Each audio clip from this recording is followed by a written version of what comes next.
Welcome back, I'm back. And yeah, took a little bit of a vacation. I'm back. And thank you, Infamous.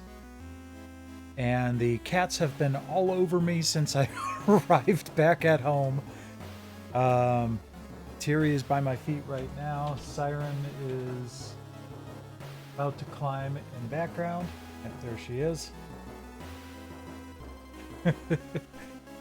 But it's good to be back. I'm actually looking forward to getting back to work and my usual life. That's not to say that I didn't enjoy my vacation. I enjoyed it very much, but I also enjoy my regular life very much, and I'm ready to get back to it. I also missed my cats, so. Also, as I tend to do on my vacation, I did pick up a couple more unique sodas. So I'll be doing that this week. This tonight's is Unicorn Magic Honeydew Soda. There was another honeydew soda right next to this one, but it wasn't Unicorn Magic. So we're going to give this one a try.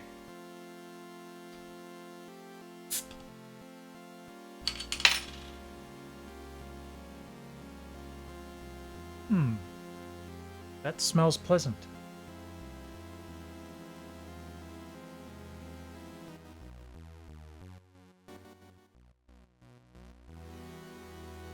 That's an interesting flavor. I don't know what honeydew is supposed to taste like. I don't think I've ever had it before. But it's pretty good. Almost like a hybrid between a pineapple and I'm trying to think of the fruit with the orange pulpy insides.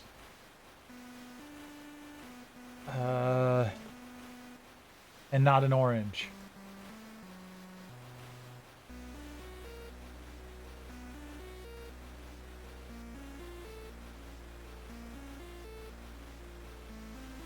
That's not gonna help. Oh well. Anyhow.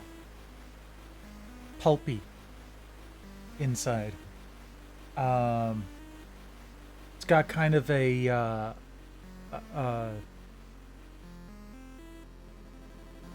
ripply outside. Alright, this is going to irritate me if I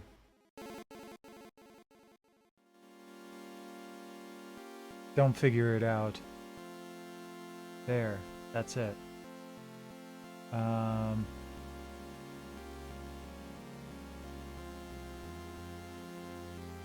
Yes, but what is that fruit? Yes, thank you. I have a picture of it. That doesn't help. Cantaloupe. There it is. Cantaloupe. It tastes like a mixture, yeah. It tastes like a mixture between a cantaloupe and pineapple. I don't know if that sounds terrible, but it's actually pretty decent.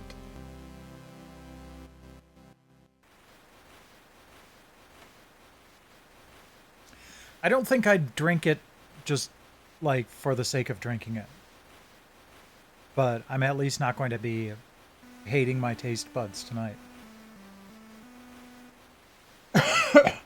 Oh, well then there we go. I guess I did get the flavor correct. Alright, let's switch over to the game.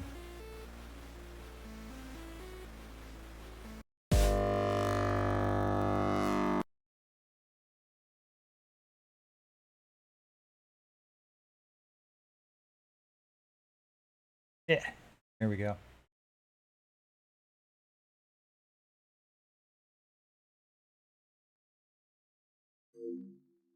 Yeah, this tastes a little more prickly, for lack of a better way of putting it, uh, than cantaloupe. Cantaloupe always felt very smooth and mellow.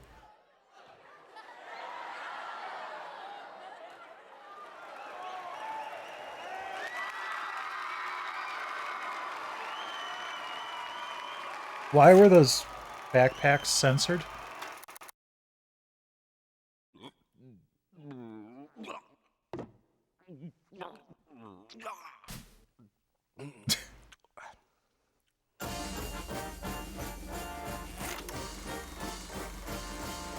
Okay. Issue 71 brought to you by Eastpak, I guess. Okay, we're going to start with Inside the Game. Hunter the Reckoning Wayward, part 2 of the making of this non-stop action horror for the PS2. There is evil everywhere. It lives among us, hidden under the mask of the night and shadow. This summer, you will be imbued with the power to fight. As Interplay Entertainment and High Voltage Software proudly unleash White Wolf's haunting pen and paper game, Hunter the Reckoning, to the PlayStation 2 computer entertainment system. With entirely new gameplay, weapons, and characters, Hunter... Oh.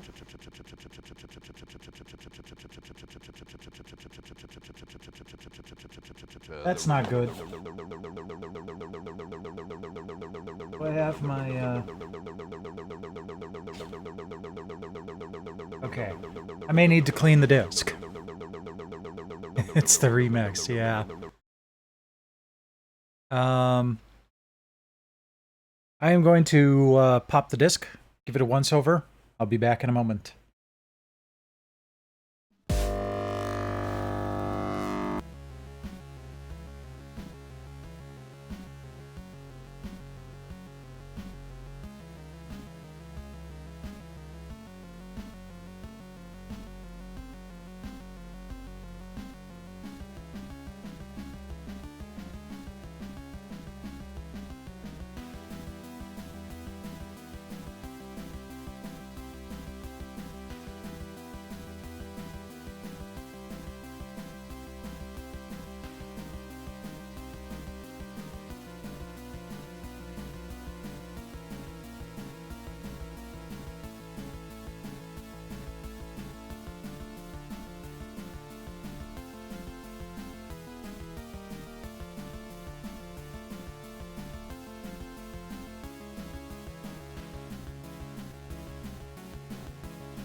Okay, yeah, that disc was definitely in rough shape.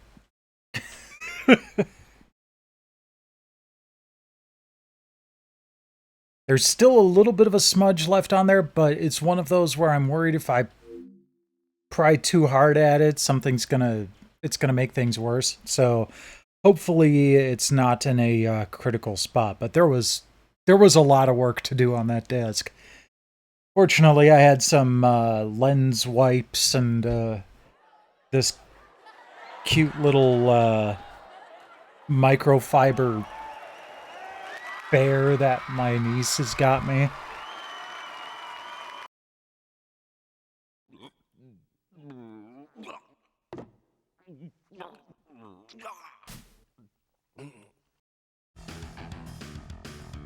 But yeah, I've been considering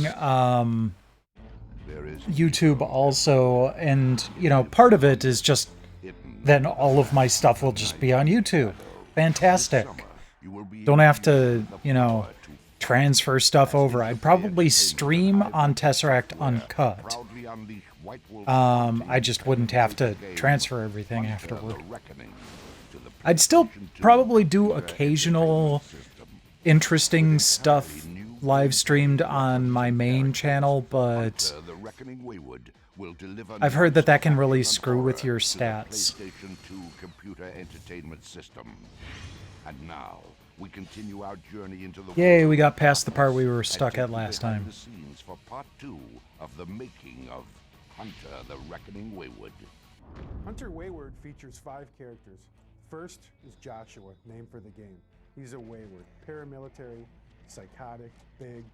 Do Yep. not cross paths with this guy. As soon as you get the email, She's a young girl, John Woo style fighting martial arts. follow the instructions, and they'll be like, all right, Then we great. have Father Esteban Cortez. It'll be there Magically inclined. probably by the end of the Not as week, fast as the others, if you get the email on a Monday or Tuesday. Then we have Deuce, big hulking biker.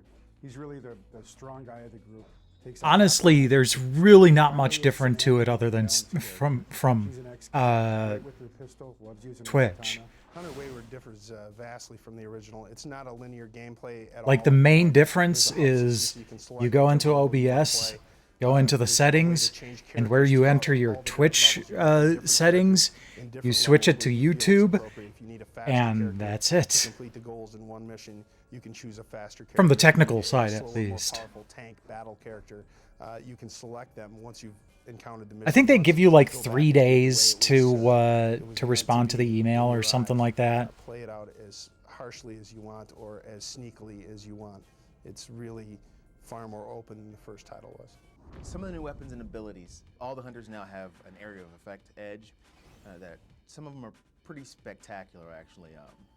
That's one of the new things Yep, that but you wouldn't really need to change anything about like your overlays or anything unless they're like Twitch specific. Like mine has the little Twitch icon in the chat window. flare gun, But chains, I actually have swords, you name it, we've got it. um, Continuing our goal of I actually have a banner expanding the music. there that that banner I can switch out to YouTube banner. Let's just there it is. To better enhance So, and make it a like, more entertaining experience. We're going to do that by adding music videos, See and here. music tracks that you can listen to, and just give an overall better package for the music and the whole game engine. I think that's it. Nope, that's not it.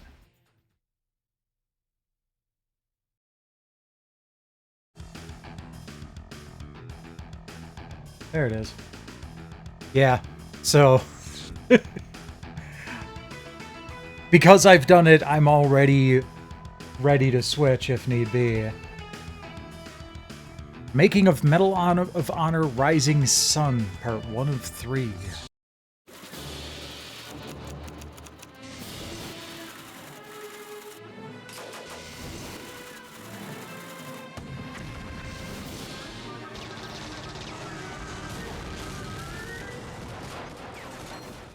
The success of the Medal of Honor series has been built on its amazing accuracy in capturing the feeling of combat in World War II. For the latest game in the series, Medal of Honor: Rising Sun, the player So, finds like, his way through the Pacific Theater as Marine Corporal Joseph Griffin. all of the To ensure drama accuracy and the everything, gameplay, I don't the team really from give a Los shit. Angeles went to the ends of the earth to visit the sites of some of the most infamous locations And of the war. These included the bridge over the River I mean, Kwai, everybody who Guadalcanal, follows me Singapore, here and would Pearl Harbor. probably already follow me on YouTube anyway. So I really don't feel like I'd lose much, almost every location other than the fact that the YouTube monetization requirements are a hell of a lot more strict. So the, trickle of money I've gotten from Twitch would, I wouldn't get any of it. One of the most compelling levels in the game has Corporal Griffin trying to destroy the It's something infamous bridge over the River like Kwai by derailing a train 1,000 traveling this span. subscribers, There, the team discovered that the and bridge that's was just not exactly on, what they expected. the specific channel. So, like, if I got 1,000 subscribers on my main channel, my Tesseract Unfolded channel, I wouldn't be able to monetize my Tesseract Uncut channel because I don't necessarily have 1,000 subscribers there. And 1,000 subscribers and at least 4,000 hours of watch time over the past month, I think it is. Month or year, I can't remember. So it's this really, really narrow bridge to the point where we were almost scared of falling off of it in certain places. So yeah, it's a high bar that I'm nowhere near reaching, even after 6 years on, doing regular During the war, YouTube Marines on the island features. of Guadalcanal were constantly No, you bombarded can't with even gun missiles, which monetize. they named Pistol Pete. In the level You by can't the even same name, the try player must destroy until you it in meet order that to lead bar. the assault on Henderson Field. Capturing the look, feel, and sound of this environment was very important to the I have team. gotten exactly 0 Personally, cents just from all kind of my work stepping on back from the YouTube. crowd and walking through the island and recording stuff was really surreal. And you're in an environment where the insects are so loud that you can barely hear your feet hit crunchy dirt or grass. So we will make the sounds as real as possible. So, We'll yeah. add in everything from wind blowing and tree frogs. Yeah, no, that's not blowing gonna in your happen, face Dosnerd. To grass blowing, and that's literally how it was when we were in Guadalcanal. Totally different from anything else that I'd ever experienced. Mobile streaming handheld console has been attempted before, and B, it's still not time for that to happen. Steam Deck really is still the best option right now. Plus, Microsoft put instructions on their website of how you can get Xbox game streaming to work on the Steam Deck. You just basically have to install Microsoft Edge and you're good to go. And then we crested a hill and came up on a foxhole that they had dug out the day before for us, and they were I actually played a little bit of Forza Horizon 5 on that. That we were able to just handle, pick up and look at. They were still live, and they were in this beautiful, pristine setting that had been So, location for a YouTube huge battle about 60 years ago. Might be they just need to change a few more things for streaming. We had the most gorgeous cloud configurations with light streaming down. It's almost as if you could have Yeah, met, it's probably a host of DOA. angels coming down out of the clouds. And yet we're trying to imagine conducting warfare on this beautiful Hi. paradise setting. Purr. While on Guadalcanal, the team discovered that some of their designs had to be revised to match the actual scenery, including the placement of Pistol Pete. We were visiting this field that they had littered hunks of airplanes and tanks and all this stuff that had But been yeah, scattered around so, the I mean, one there are field. pluses and minuses, And while we were but there looking around, we looked off in the distance, and there if was this nice YouTube rolling green really hill. wanted to And go Chris Ross, after the lead designer of the game, Twitch, he pulled me aside and like said, "Look, hardcore, right there, that's Pistol Pete, that hill." they'd And our initial make it concept so of the that storyboard level, it had shown the Pistol Pete you know, ones as being very rocky, make not it very much easier education on it to whatsoever, and it turns out that that is the monetize. existing So Guadalcanal. So I that should right there qualify gives a all much of more this. comparison of what's I going on in the don't game. know if stuff like Super Chat main and, you know, goals of their Medal of equivalent Honor of Rising Sun is to subscribing find Washington Soul. And in Singapore, and the player bits. will need to use I stealth to don't find crucial know information if leading to that's its something capture. that is restricted until you can monetize your channel. We turned and looked to the Um, side at but the if gutter they system made they that had there. available to And, everyone, it was destroyed and had a regardless unique appeal of, to you what know, you would imagine with a gutter system. And Chris where and I you just started were talking, we're like, as far you know, as that would be really cool to incorporate channel into the game following, of, like, or a at stealth least area set a or low someplace you bar had to for it, sneak into or like hide the in. affiliate versus partner thing. Told Dan, our historical evaluator, They hey, go take jump in so there. many I people wanna off get of reference Twitch. for how low you can go, can you crawl through it, you know, how far can we go around in this thing, and instantly sparked. Okay, that's a great stealth point. And we had civilians just walking by and just looking at it, just thinking, a bunch of idiots crawling around in our sewer system, you know?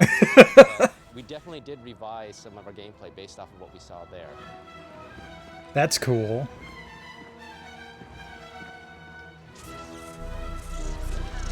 Just like in past installments of the Medal of Honor series, Rising Sun starts off with a frenetic beginning.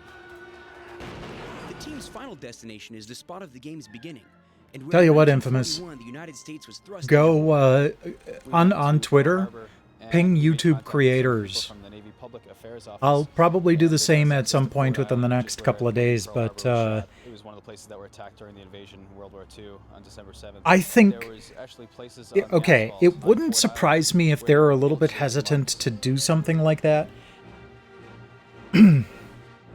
Simply because it really isn't something that you make money on, as far as the platform holder is concerned. So they might not want to open it up and have to, you know, pay out more. And imagining being trapped below decks But with bombs going off right on top of you. That's absolutely yeah, important to try and get into the game. That if they are interested in going after, like, really courting the streamer market, then they should do something like that. Accuracy is vital to the Medal of Honor team. Next month, we'll follow the team to the deserts of Arizona, where they research vintage weapons and were trained in World War II style combat. Be sure to catch it.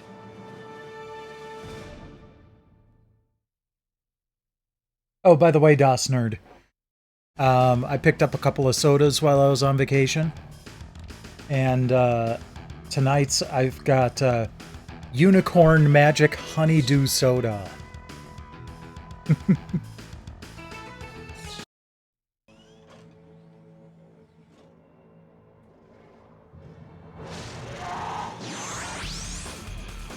That's not how Bruce Banner became the Hulk.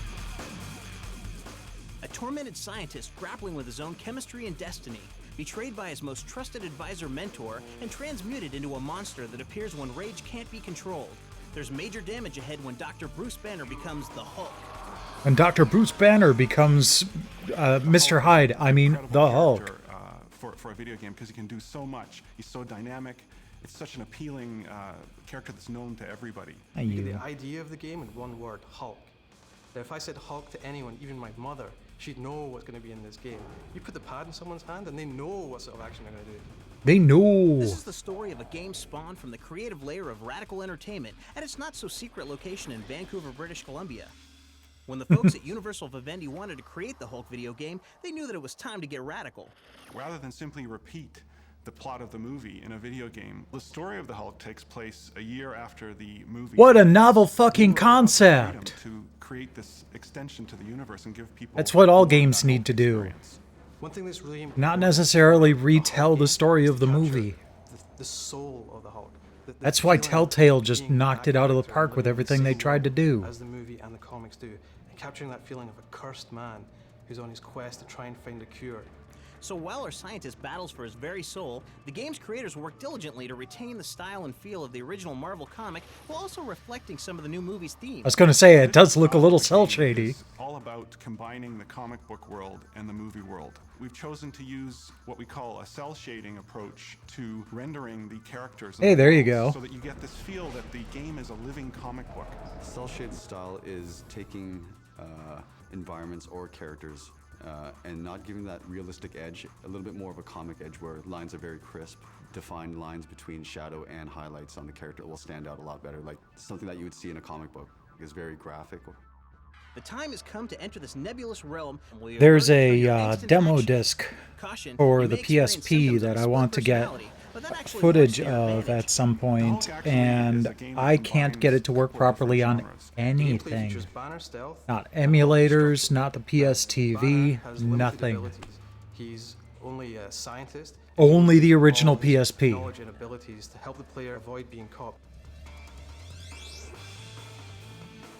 As Hulk, you'll have tremendous power to annihilate any enemies that come before you, and there will be plenty of them. Which, you know, I can't really take direct recordings off of the PSP. From the comic world of the Hulk and from the movie as well. And some of the Oh yeah, guys, fair for enough. example, our Professor Crawford, who's the mentor of Yeah, they didn't do trophies beginning of on the the game. PSP, unfortunately. We also have General Riker, who's an army guy who's gone crazy and is after the essence of the Hulk for purposes of evil. There's Half-Life, Madman, Flux, Ravage, and there's the leader, who's the Uber boss, the big bad guy for the whole game. You can unleash the Hulk's anger with at least 45 different moves and combos. Try using objects around you. Throw a car. Use a signpost as a club. Punch back the enemy's weapons. Don't assume anything in the world is bolted down, because it's not. You can go and grab anything Yeah. and use it as a weapon, and you can take out more enemies faster. It's incredible. So, Polymega has said that they're not going to do retro achievements, but they've left the door open for possible achievement system themselves. And hopefully, since they wouldn't necessarily, you know, they'd be doing it from a, you know, gaming standpoint and not an EP standpoint. Hopefully the achievements would be a little more reasonable. Given access to Eric Bana, who plays the lead character Bruce Banner in the movie, and he was able to do all the voice acting for the game during the shooting of the movie, so he was totally in character. My entire life infected by this disease. I'm going after the cure. And we also have this huge catalogue of Marvel material that's been going on since the 60s, featuring this character, setting his style, how he moves, what he does, what his abilities are. And we brought both of those together and created a look which establishes a new look for the video game. It's more than just a look in the history. It tells the story of a reluctant hero. Eat your vegetables and go watch some Mr. Ed. The misunderstood monster that is the Maybe I Love Lucy. What I liked about the Hulk was really separated from just about every Yeah. other out there. Is he's an unwilling. Tell him, Terry. He's hanging out looking for crime and trying to solve them. He's got this affliction that he's trying to cure himself from. Yet he's got this amazing power that none of us have. And like a lot of superheroes in the Marvel Universe, he's often reluctantly using this amazing power to save the world or for the forces of good. Banner and Hulk are good guys. Yeah, good guys that have to do some pretty badass things to save us, themselves, and the rest of the world.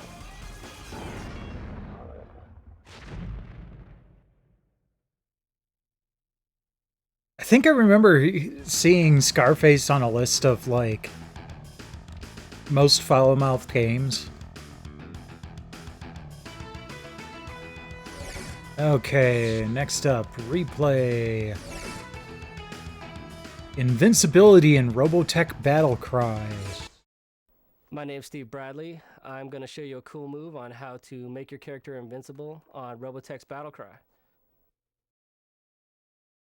Going to Oh, training yeah. mode to start off. I think it was actually in the Guinness Book of World Records. Want to go into fighter training. All right, in the beginning of the training, it's going to kind of run you through maneuvering and stuff like that. What you're going to want to do is wait till the first 2 battle pods show up for your combat training. More damage compared to the Guardian light missiles, but they're a bit less maneuverable. The special action button launches decrease. Okay, now that the 2 battle pods have showed up, what you want to do is go ahead and destroy those 2. Fastest way is just find them real quick, lock onto them, and shoot them down with your missiles. That's a bit of Okay, overkill for once target the other 2 drones. new battle pods show up, what you're going to want to do is going to go ahead and press start, go to options, quit out of the game, back out to the main menu. Now you can go into story mode. Now it doesn't matter where you are in the game or what chapter or scene selection you decide to do. Your guy's pretty much invincible until you turn off your system. Wow, that's a huge There you friggin' go. bug. Now you can take a real pounding from your enemies and not suffer from it. And now you know. And no one's half the battle.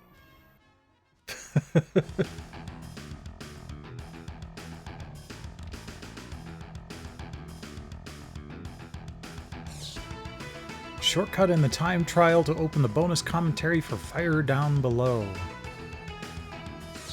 You know, they make a topical cream Hi, for that. my name is Rick. Today I'll be showing you a cool move for Sly Cooper. It's a shortcut to help you get through a time trial to open up bonus commentary. Okay, this shortcut is for the Fire Down Below. It helps out if you have the ball ability, then you can help roll yourself along those long empty areas. And then here's the shortcut right here. Pretty much all of the Sly collection got put on PS Plus Extra this month.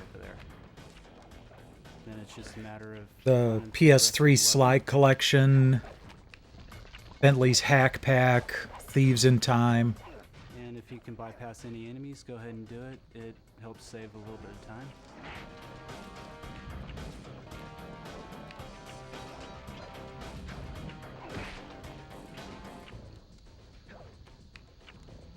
Always remember to be careful of searchlights. That'll speed up the time and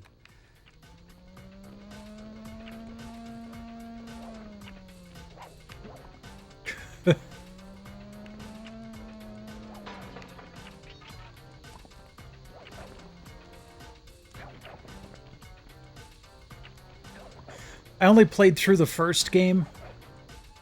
and you've just completed the time trial. If you go through the level again, you'll have the option to play the bonus commentary, and it'll give you a little insight on the game design and development. So, But I did enjoy click on playing whistle that. And bypass that area, you should be able to pass the time trial no problem.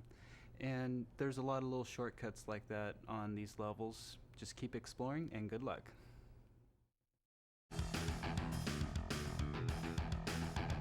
Okay, next up. Oops. How to complete the Senator level in Star Wars Bounty Hunter. I'm Lee Froman, and I'm going to be showing you how to complete the second level. Yeah, I played a little bit of Fatal Frame, but it was... I wasn't really getting a good hang of the controls. Follow the path to the left till you hit this indentation, and you'll go sliding down this. Early and hit enough. Your boost.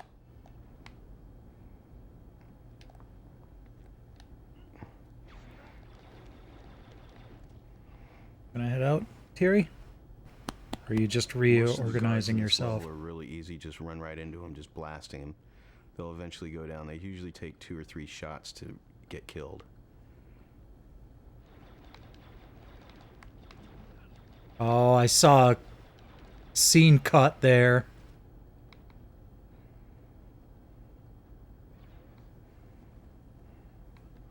When you get to the main hallway, take a left, come up to the save point.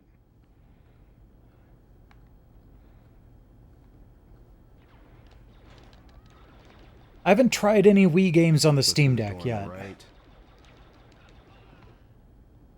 Basically, there aren't very many Wii games that I have that I'd want to play on the Steam Deck.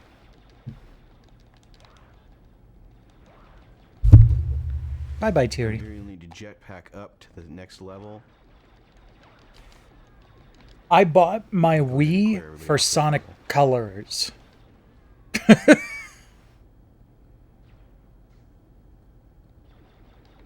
Go all the way down to the end of the hallway and jetpack down.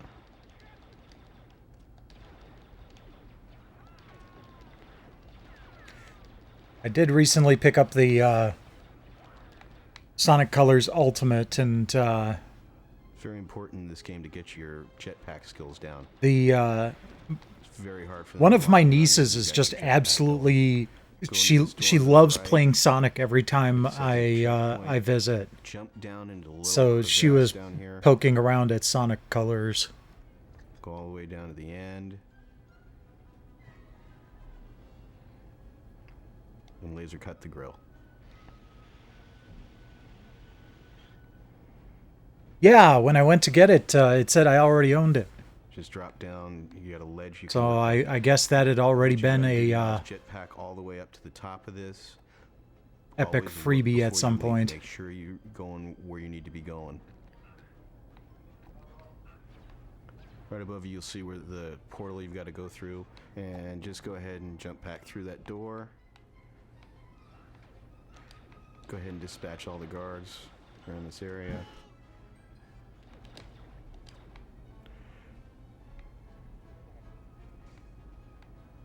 I bet the Steam Deck will do a much better job of Go out to an outer ledge. portable right. arc than You'll see the save the point. Switch does. And you've got another ramp to go down.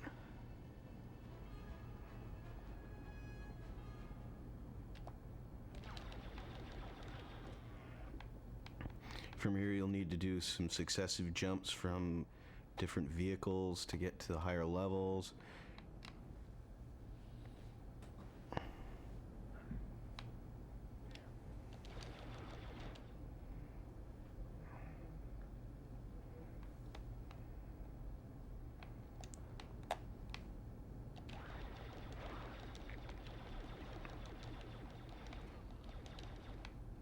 Is this an optional level, or is this something that you had actually needed to figure out Top balcony, go through to the continue door, the go to game? Save point, and now you're actually in the tower. There's going to be a lot of enemies up on this level. Just keep blasting, blasting, blasting. Run at them and blast. You'll get plenty of Bactite to pick up to heal yourself within this levels.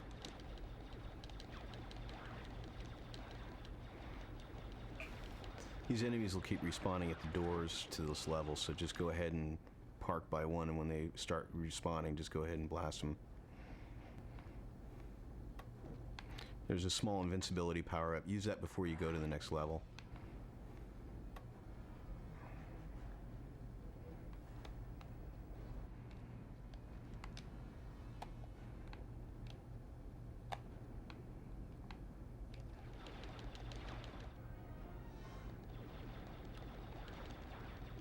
Be real careful. A lot of these Yeah, I did pickups see here, that if you get too close, you'll get damaged. you can basically install Windows on a separate memory card and When it looks like you finally cleared all the not level, all the enemies on that harm level, go the ahead up to the next level.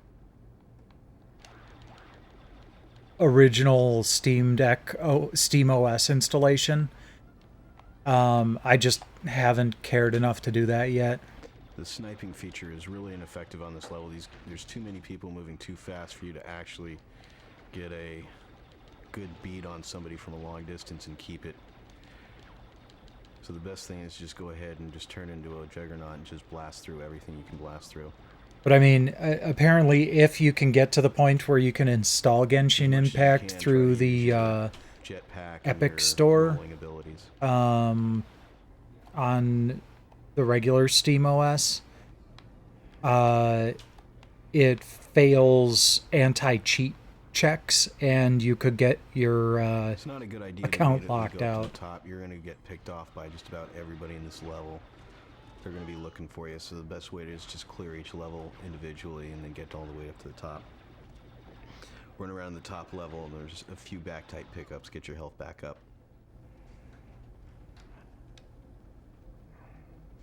One of the doors in the top level will lead out to a balcony with a save point on it.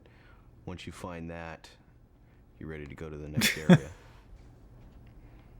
There's a save point. I'm so glad that that they're relatively reasonable for achievements on like The catwalk PlayStation Network and is Xbox jetpack up Live. to it, but on your side. You can't do it from the far side. If you do it from the far side, you're gonna die. You'll be the laughing stock of the universe. You need to go from the opposite side.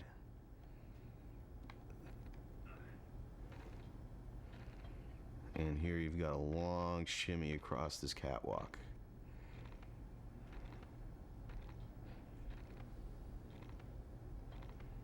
If you try to do it from the other side, the support beams there will knock you off, and you're flattened. Go ahead and jetpack up to this ladder. Take this ladder to the top of the catwalk.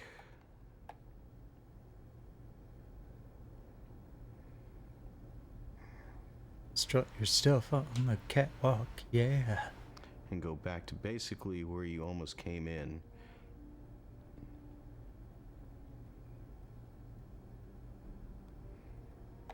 And then jump back to the ledge on the right.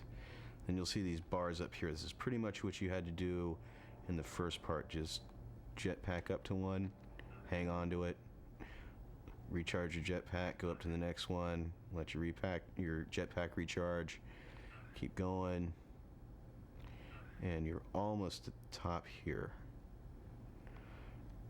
There's the save point, and now you fight the boss.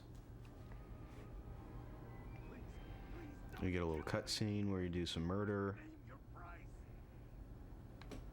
And now you gotta fight the boss. The boss is that little transport right there.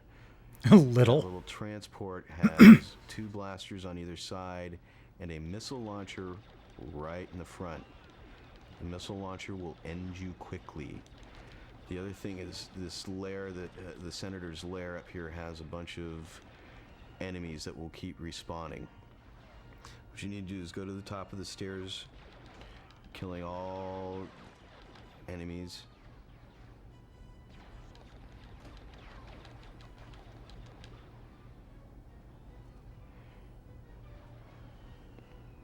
And when you get up here, there will be a grenade launcher. That's what you need to beat the boss.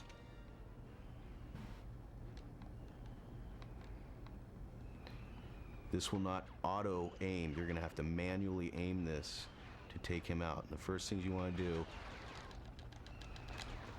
is take out as much armament off that thing as you can. Underneath the stairs, there's going to be a lot of back-type pickups. Yeah, So don't fair worry enough. Too much about your health,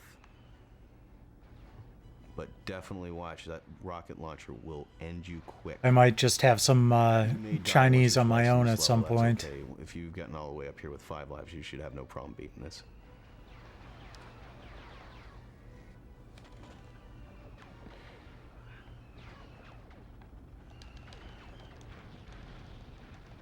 I honestly Now, don't once you've destroyed one remember side blaster on the any graph, good you're gonna Chinese food deal with the other places side. that So we what you used to wanna go do is to go when ahead I and was clear out growing all up the up in the Duluth Superior area. I know we did once or twice. I just don't remember where it was. Full grenade launcher ready to go. Probably doesn't exist anymore anyway.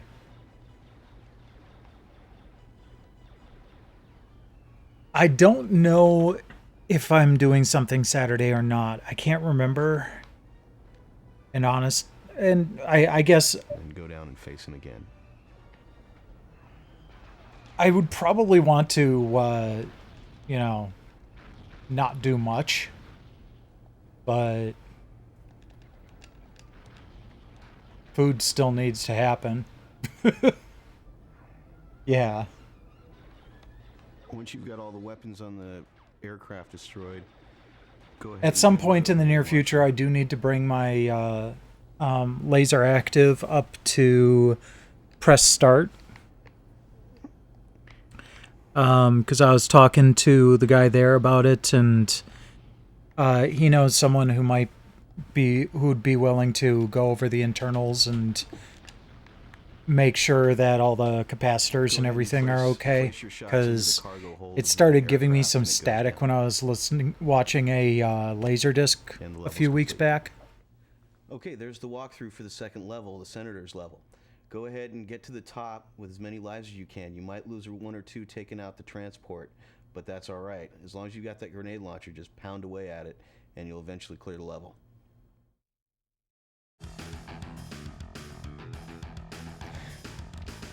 Okay. I wasn't expecting a full walkthrough there. Where to find hidden gaps and money icons for Tony Hawk's Pro Skater 4.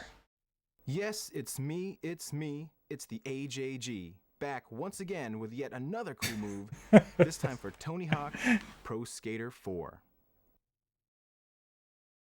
You're thinking, you've played this game to death. Yeah, And according to that'll your happen on a progress, Saturday. You've hit every single gap and collected every single cache icon. yet you still can't get that secret hot chick character. Well, here's a little tip directly from me to you.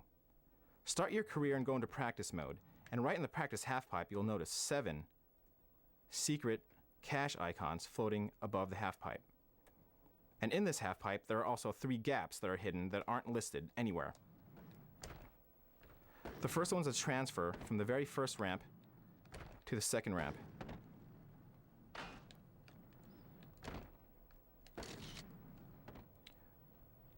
The second gap is from the second to the third ramp.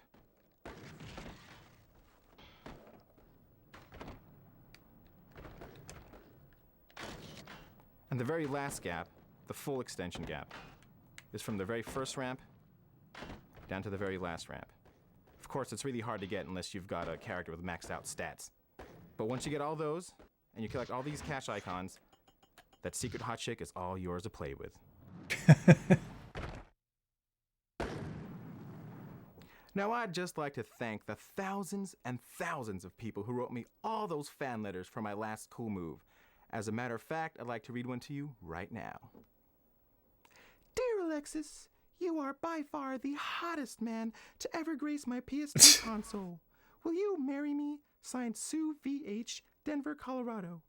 P.S. Included is a picture of me. Sue, is the S in your name silent, or can I just call you Ooh-wee? I'm sorry, but I just have far too much love for myself for there to be room for anybody else. But rest assured, I can will be tell. back with yet another cool move just for you. This guy's just off the chain.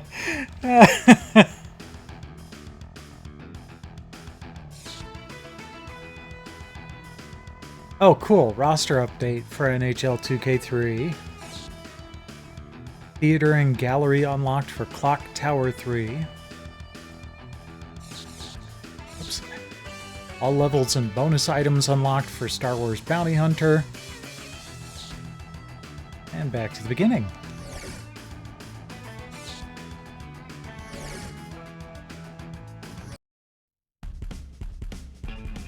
This summer's full of excitement with hot events brought to you by PlayStation 2.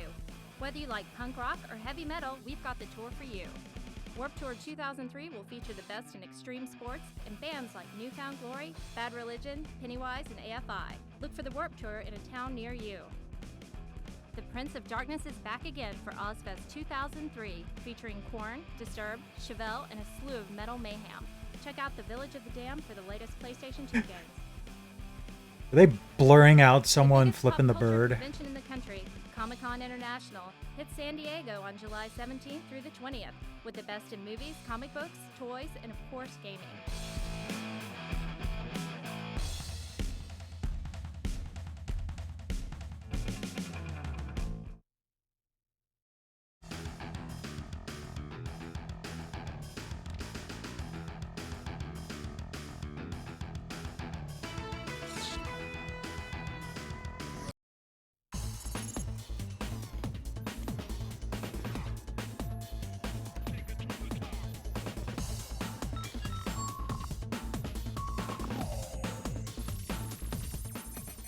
A lot of you dream of making video games for a living.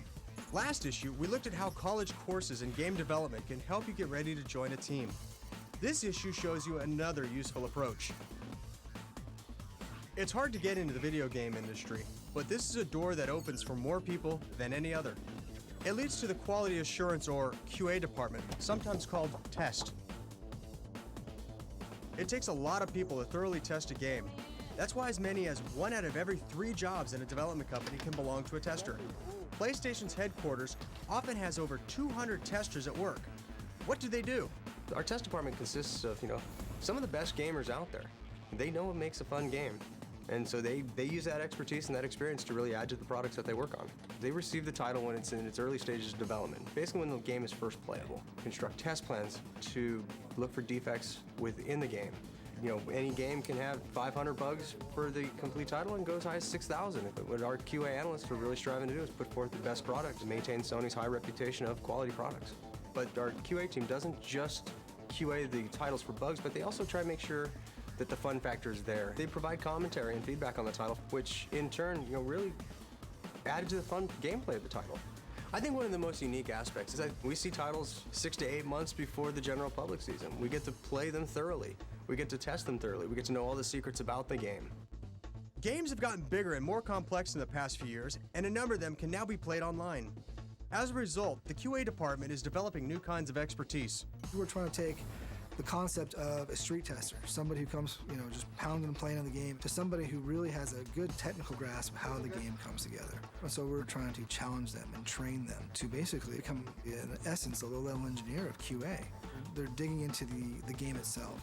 We are starting to work with development kits. I love the Hulk smash hands there. Wireframe. It's exciting. It's challenging.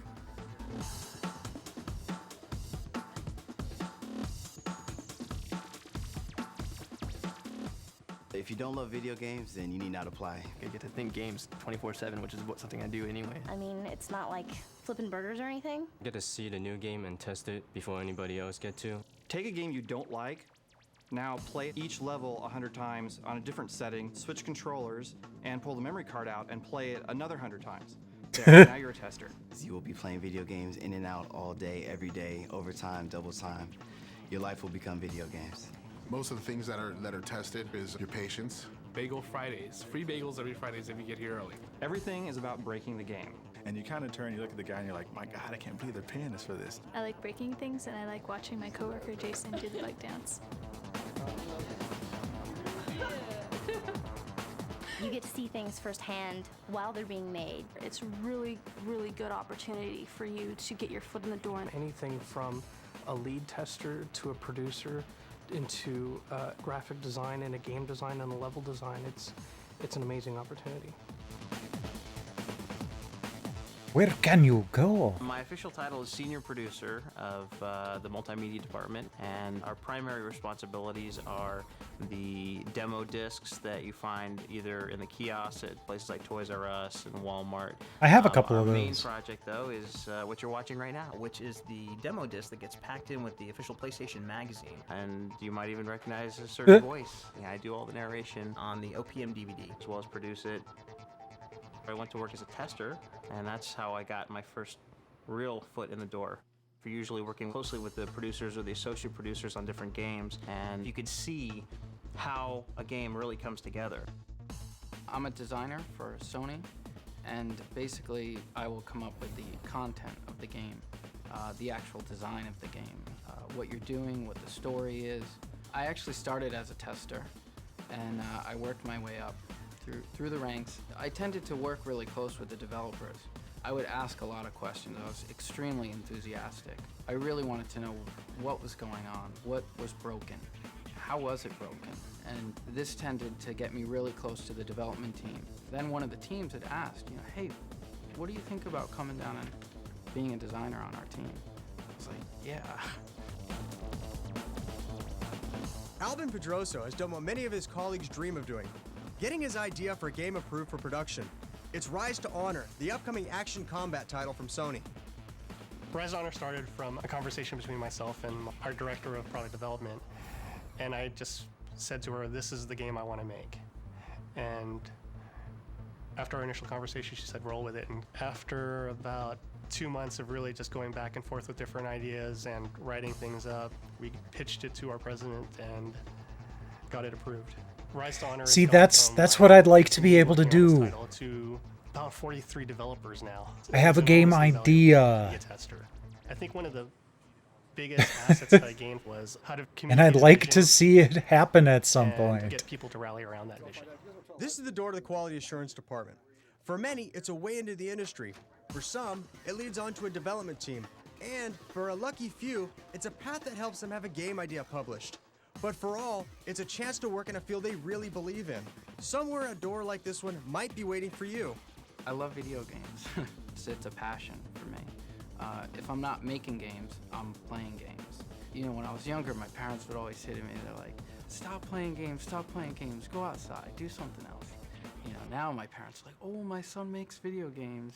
So they think it's all cool. Next issue, Dev 101, is a mini tutorial. You'll get to see the winning drawing from the PlayStation Underground's Make Your Own Character contest. Then you can watch how that drawing gets turned into a working 3D game object. Yeah, so in the next demo disc, a bunch of the downloads are actually like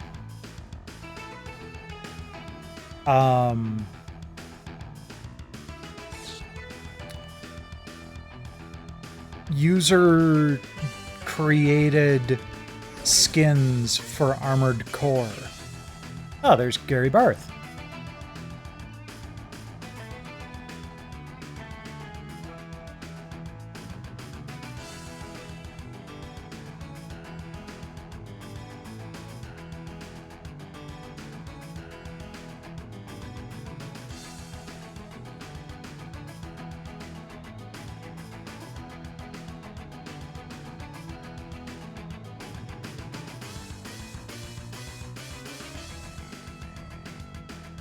All the testers in first-party QA.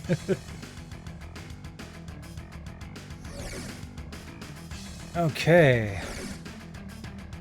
So we're done with the extras. Let's move on to the playground.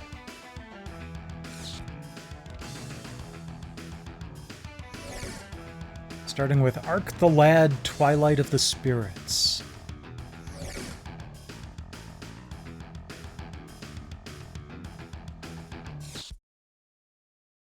I actually have this game. I think I have it as like a PS2 download on the PS4. But I never really played it very much.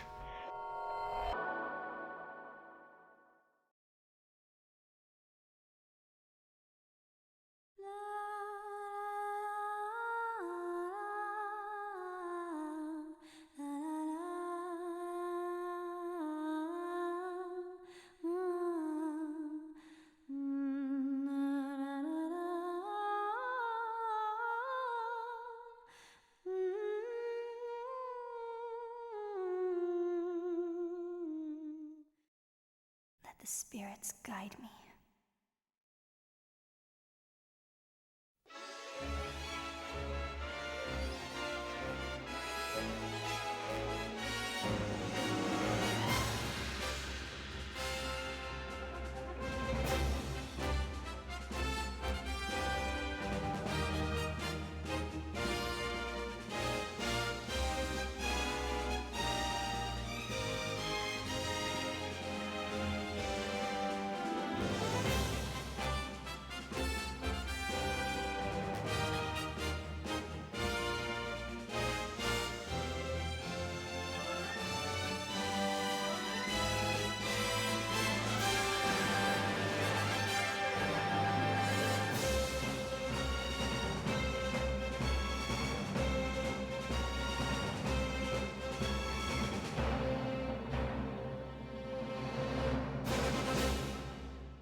Okay.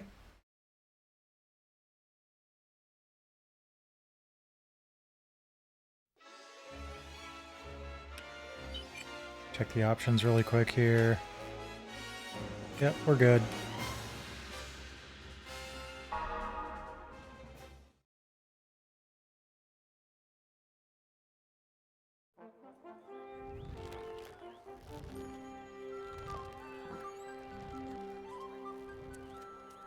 Go get the kitty.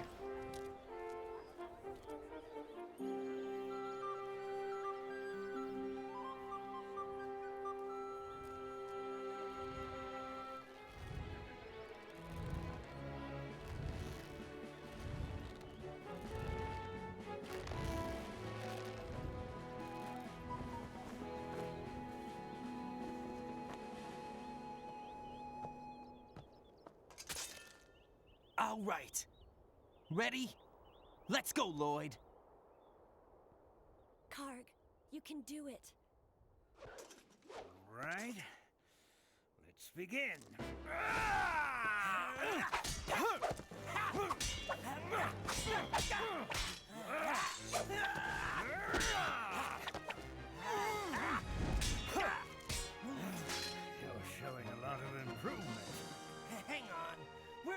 finished yet.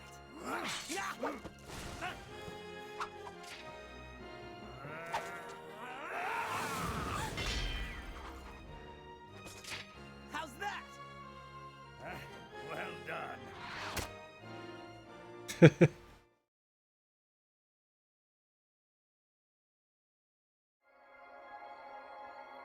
Karg. The first battle.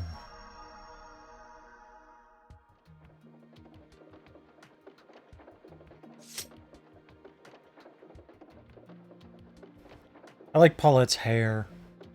Whole braid coming down the front thing.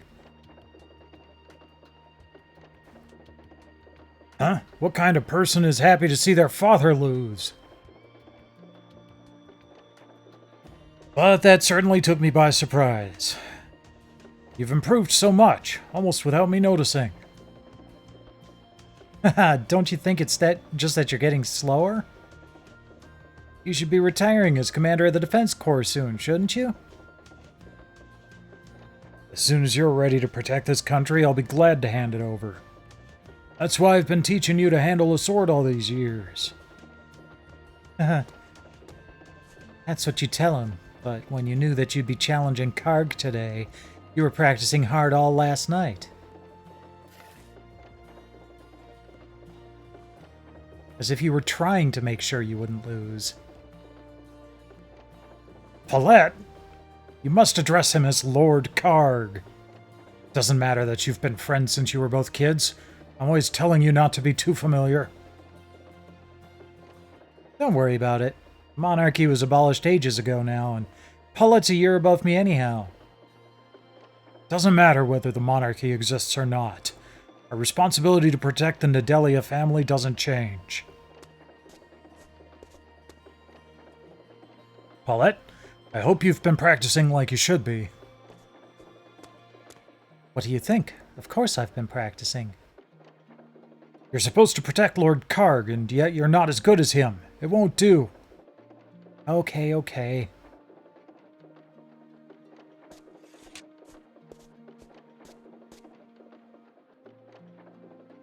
Commander, can I have a moment? Something's bothering me. Huh? What's up? I wonder what's happened. Let's go and find out.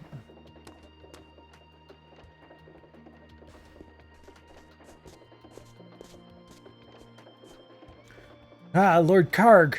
I was just telling Commander Lloyd.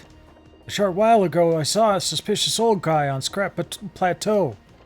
Suspicious? Yeah. He wasn't from this country. He was muttering to himself and was going here and there looking for something. He was pretty creepy, so I didn't speak to him, but it's been worrying me. I can't imagine there's been anything around there you could be looking for. I'll go and take a look. One old man's not something to get the whole Defense Corps out for. Very well. I'll take you up on it. Thank you. It's not much, but maybe this money will help you get ready.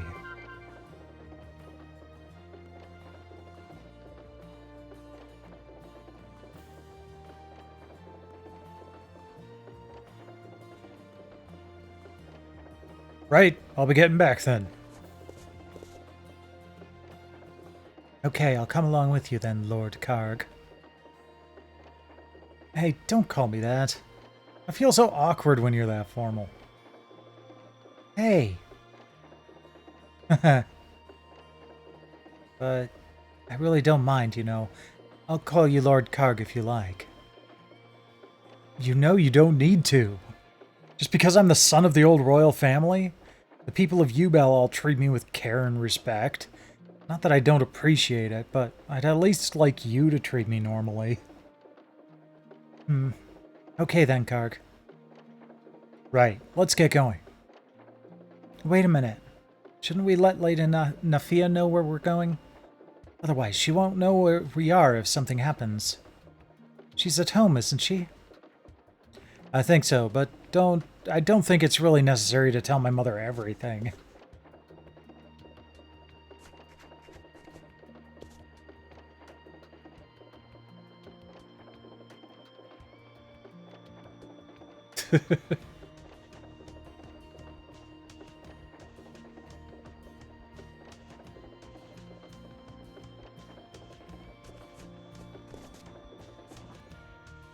So, what's this place? Looks like a shop of some sort.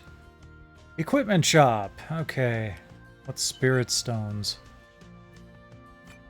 I have no clue. Okay.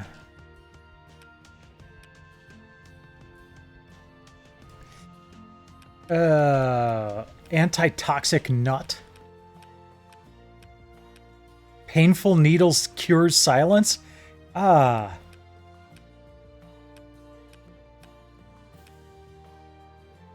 Energy cologne. Why are we paying 20 gold for a stone?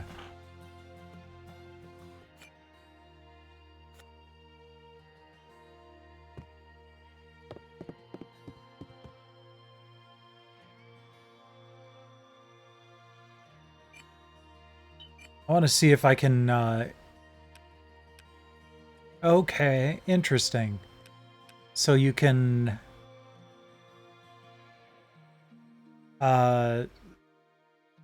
customize your weapons. That's cool.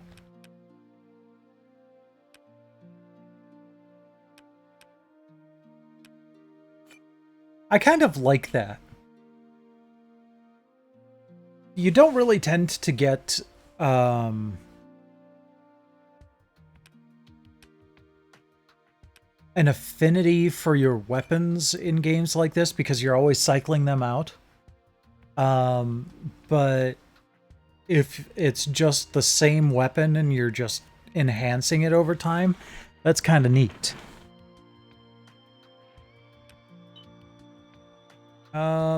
Let's see. Okay.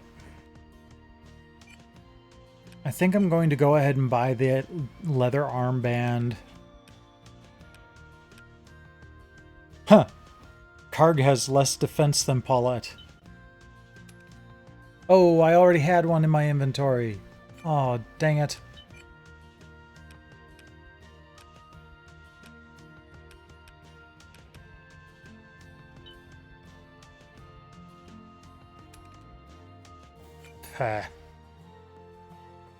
Well, that sucks.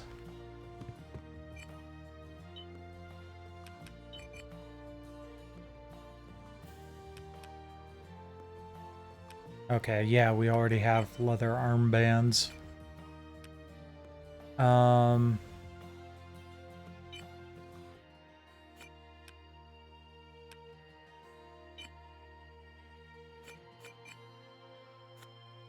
Okay.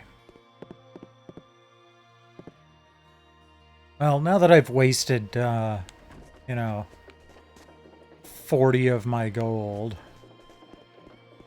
just move on.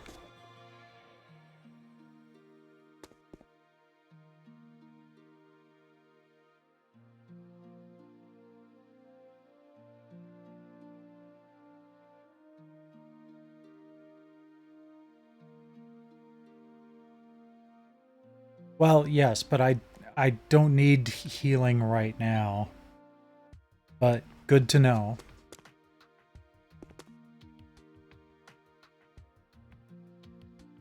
Yeah, that was kind of the plan.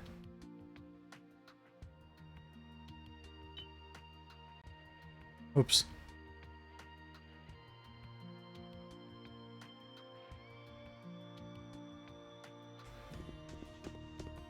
Noble. What's this? Oh, sorry, you can't save your game in the demo version.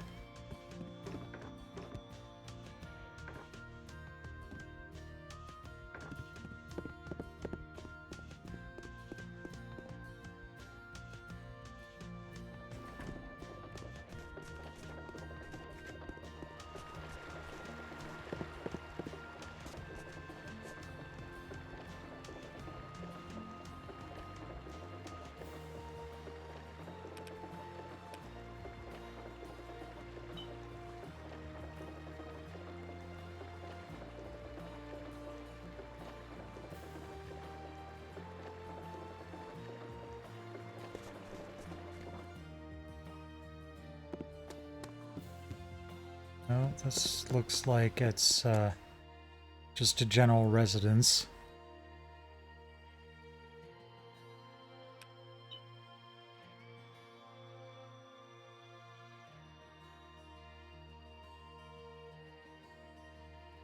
Okay, good.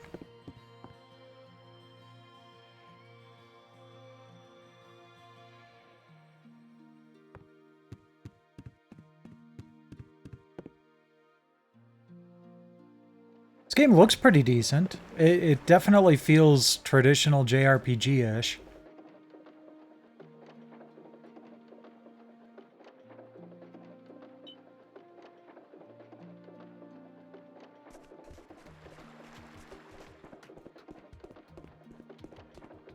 Gotta get to a point where I can check out the battle system, though. Fine.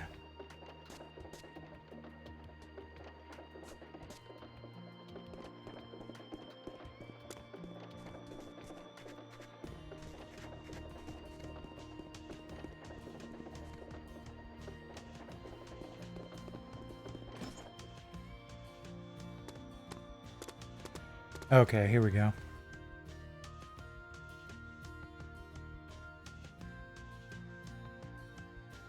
Huh? Mother's not here. The wind. New.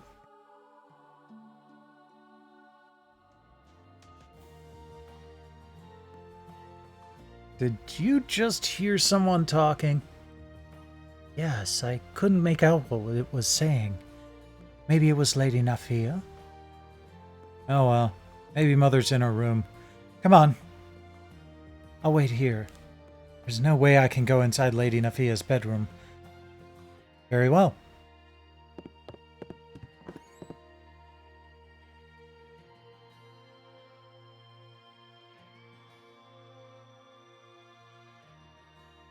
I was going to check that out. Because it's sparkly. No, not here either. Huh? What's that shining?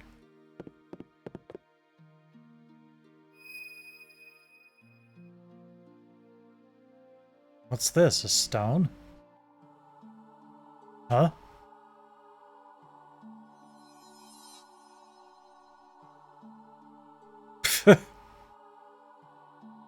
I am the spirit of the wind. Spirit? For aeons, countless aeons,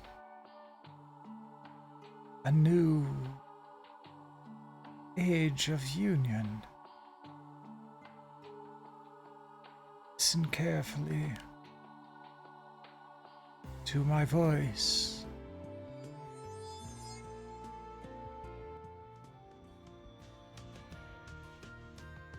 You don't tell me to listen carefully and then disappear.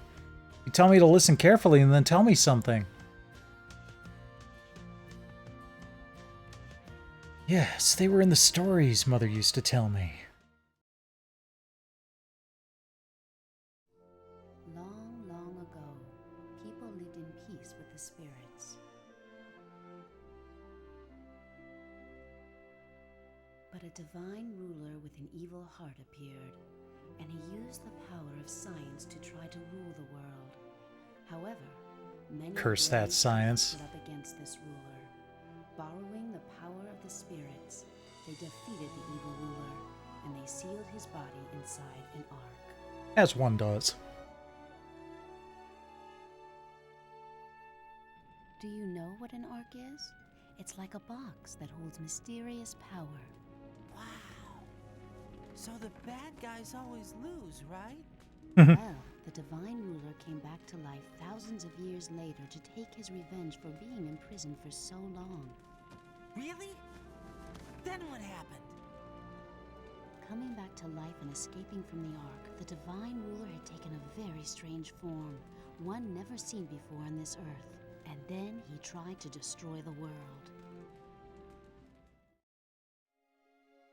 However, there appeared a great hero and a holy mother who carried on the will of all those brave souls of the past, and they stood up to fight this evil divine ruler. It was a long and fierce battle, but in the end, they defeated the divine ruler and sealed him in the Ark once more. However, as a result of all this, the world was badly scarred, and the spirits disappeared from the face of the earth. But something else appeared in their place, beings called Deimos. Humans and Deimos loathed each other, and this led to fierce confrontation. In time, the world was divided in two, with humans living in one half and Deimos in the other. And eventually, it became strictly forbidden for humans and Deimos to associate with one another.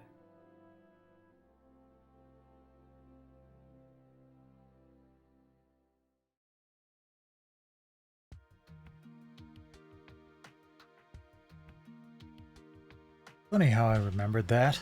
It was like watching a cutscene.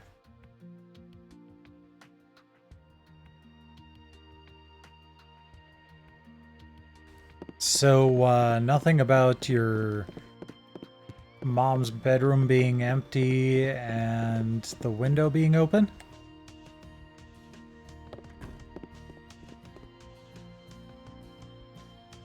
Did you find Lady Nafia?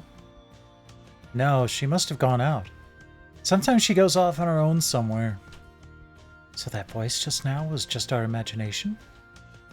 No, that was a spirit. What? The spirit of the wind. Spirit. Like the ones in folk tales and legends.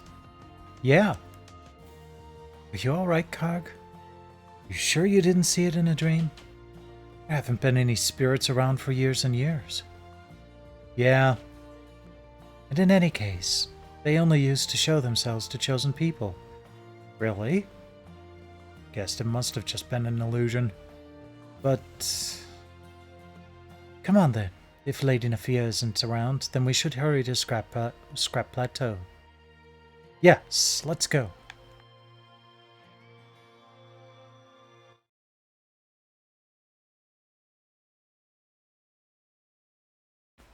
I don't even get to do a test battle?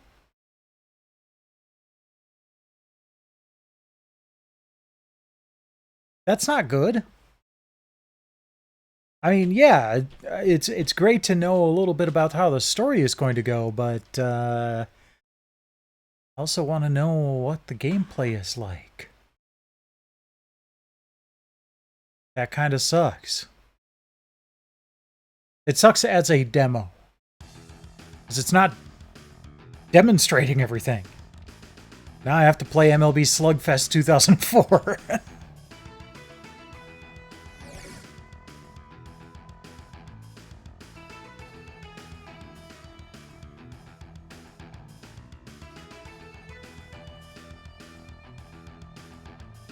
Wait, stiff arm and door kick?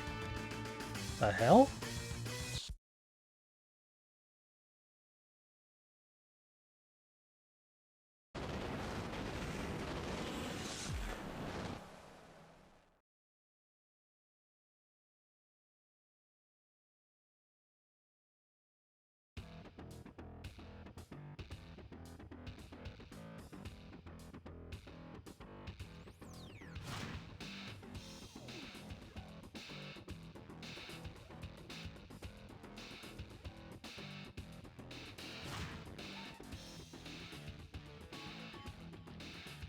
Welcome to MLB Slugfest 2004.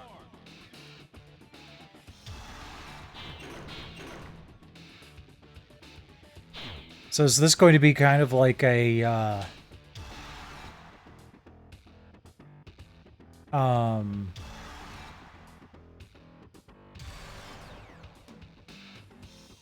like an NFL Blitz type of thing, just with baseball? Today's matchup, the San Francisco Giants will take on the Anaheim Angels. Yeah, that's kind of the, Excuse me, who's this in the booth? Jimmy? Do you know That's this the fella? intern. Intern? Yeah, what's your name again, kid? My name is Dougie D. What? Dougie D. Dougie D. Dougie D is his name. He's an intern. He's going to school and he'll get anything you want. Well, give me a coffee, will you? An extra hot? Yes, would you like cream or sugar? No, black. Hey, Dougie D, that's Mr. Kitzrow. Hello, Mr. Kitzrow. Yeah, go get his coffee. I am. Well, no, you're not. You're standing there. Go get his coffee. Hurry up. He did my lawn yesterday. Get out and go get him a cup of coffee. Yes, sir. I'm gonna like this. The hell was that all about? Hello and welcome, everyone. Tim Kitzrow along with my good friend Jimmy Shorts. How are you, Jimmy? Tim, you're sitting so close to me. Move your chair over. You stink like old milk or like eggs. How's that, all right? Nah, they still stink. Well, anyway, it's time to play ball. Next team, here's down the pitcher. And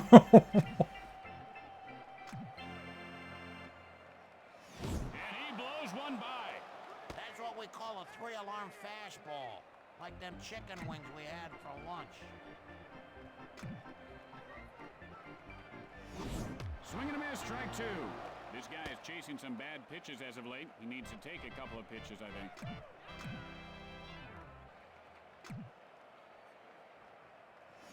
Strike three.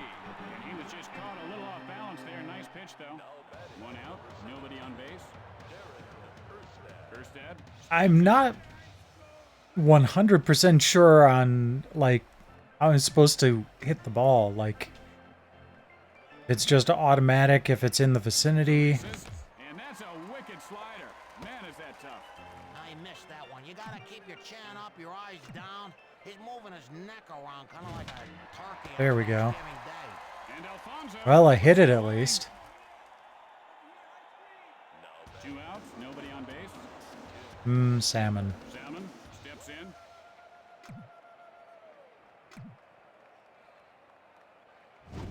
And he can't find where that changeup is. He doesn't seem to be the same guy we saw last week. He's like an imposter of himself. Salmon takes a The hell? He's in the hole 0-2. He didn't like that, baby. I don't blame him. I think the pitcher was trying to fool him there. Hernandez with the windup. Swing and a miss, strike three. He was just fooled there, must have lost his concentration. After one half inning of play, we are tied at 0. Tonight, All right. what you don't know about your toothbrush can't hurt you. Or can it? What we found may shock you. Or will it? Durham stands in.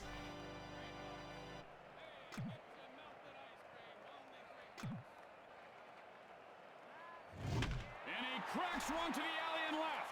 Erstad, and he can make the play. Durham heading for second.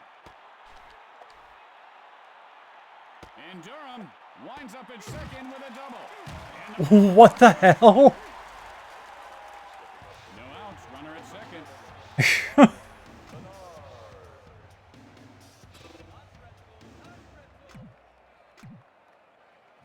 Swing and a miss, and the count is 0-1. Ah, nice pitch. He just blew that one by him.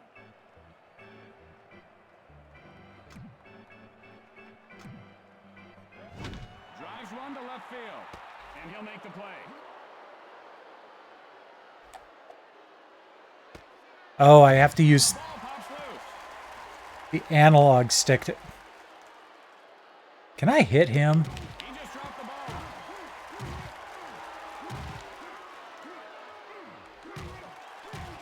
One out. What the hell is with this game? So you have to use the analog stick to decide where you're going to pitch the ball or throw the ball. The Giants go out in front, rounding second. And Alfonso pulls up at second with a double. A base hit would be a good start. One out, and they've got a man on second. That really hurt, Timmy. He is hurt. Only one out and runners on base.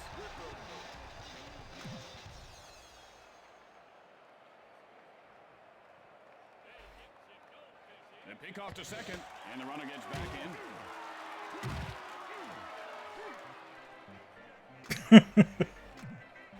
Breaks for third. Lined over the second baseman. This one's going to be trouble. Oh, come on. Heading for home. One run is in. Rounds third. The Giants extend their lead. And Grissom reaches third base safely. That's kind of pitiful how... Just one out and a runner at third base. Also, I'm really not sure how they were able to aim the ball. And if these people aren't swinging at pitches, we're gonna end up dying here. Hit hard to the shortstop. And Eckstein reels it in. 2 outs and a runner at third base.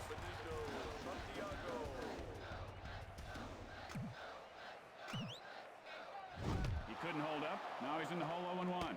He can't do nothing with that except, hey, wish good luck hitting that one.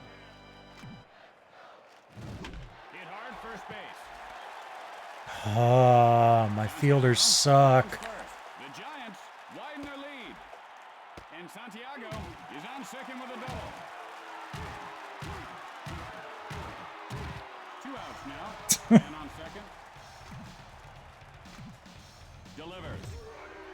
Takes a cold strike. The count is 0-1. Oh, he held up on that. He probably should have swung. Fires. Takes a cold strike, 0-2. Special pitch enabled. Right now, Jimmy. Yeah, he looks like one of those guys made out of wax at the museums. I hate the museums. Yeah, you know, I read where it would take over 72,000 birthday candles to make one Babe Ruth. Isn't that something? Called. Oh, jeez. The Giants lead by 4. Oh, okay. So we get another inning, huh? And he's fooled by the changeup. And he got his money's worth on that swing. Unfortunately, he came up empty. Got under that one into foul territory.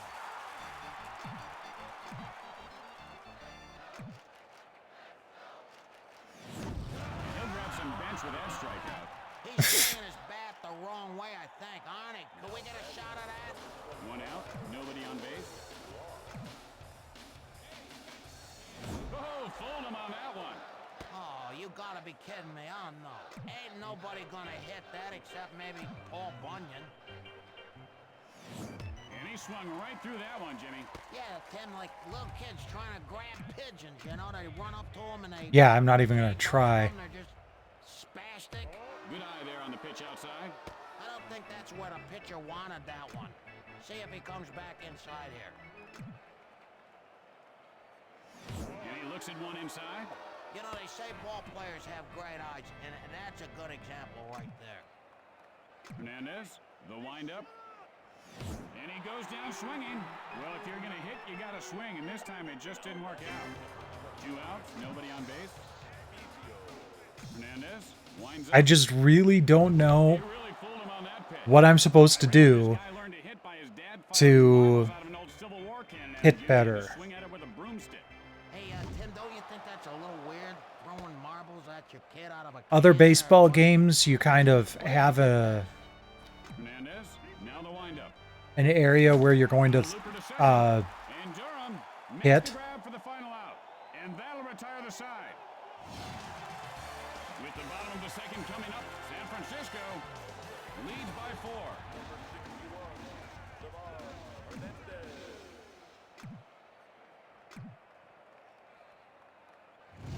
And he rubs one over the first baseman. Hernandez rounding first. Rounding second. The throw to third.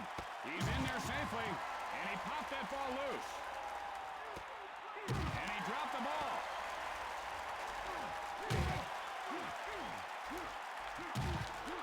Now if he can grab another hit this time, Jeez. we're going to see some fireworks. No outs, a runner at third.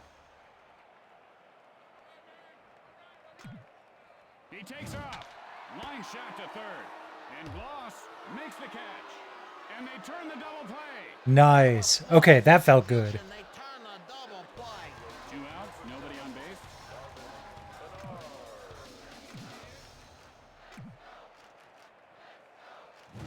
Bernard takes a cold strike. You know, do you think he's saying to himself, I'm gonna swing or I'm not gonna swing? You know, that's the real science to hitting. Either you swing or you don't. Sends a blast to center field. Erstad fields it on the bounce. And Bernard has himself a base hit. Alfonso doubled and came around in his last try. He deserved it. Takes a strike, 0-1. That pitch looked good to me, but that's neither here nor there. No use in wondering what could have been. Fly ball, right field. He makes the grab. You know, this guy is becoming one of the game's better fielders. After 2 innings. Okay, well, at least we held them that inning. Tonight on an all-new Buddies, Brock McCoy, star of The Weather Guy, guest stars in a very special episode of Buddies. You won't want to miss it. It's sure to be action-packed. And here comes the batter to lead things off this inning. Now I just have to... Oh!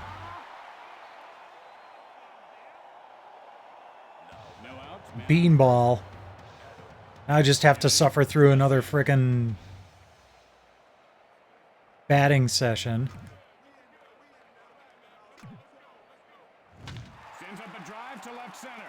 And he puts it away. Go! Although in baseball, there's really no such thing as a routine, because any ball can be dropped. 1 out, runner at first base.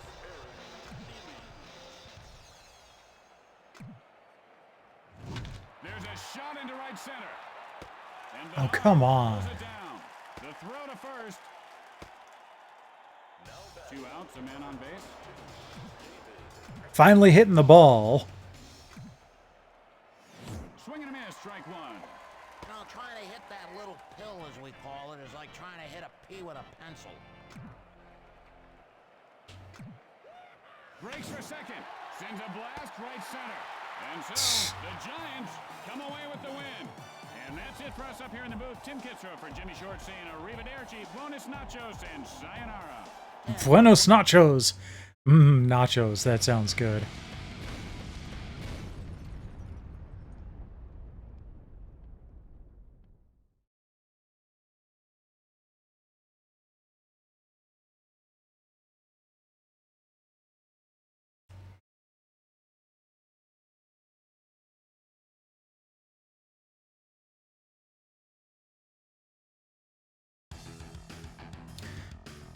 Okay.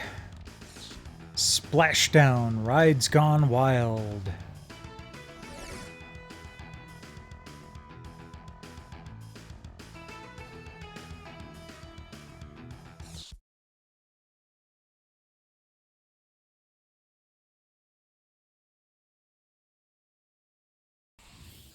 THQ.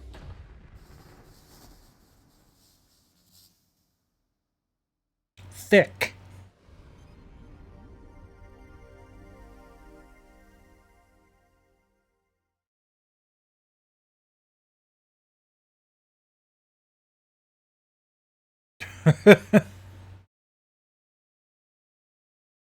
Yeah, no kidding.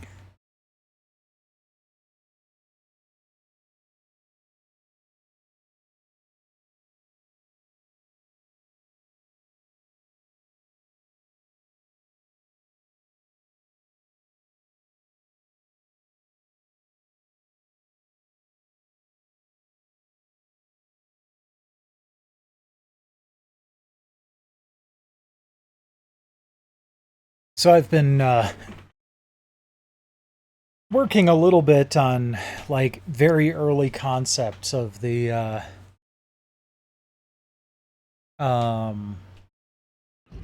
website.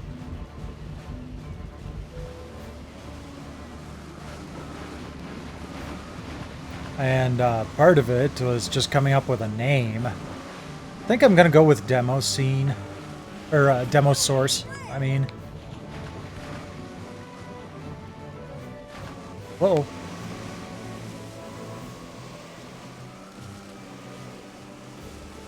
Demo source. And well, and I've kind of got a I'm using an idea of for the user interface that I've been using for a web page I made for work.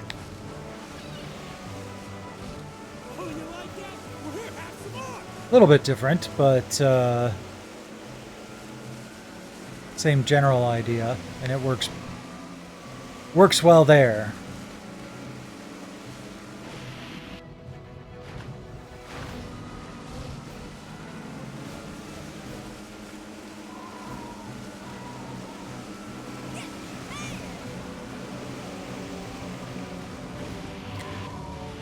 Fairly simplistic, but still pleasant to look at. And I'm trying to keep in mind everything I want to eventually do with the site, and make sure that the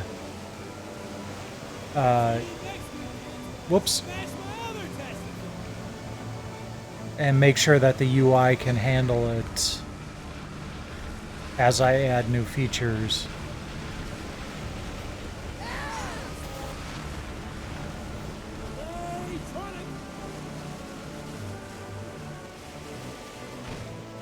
I don't have a brake button.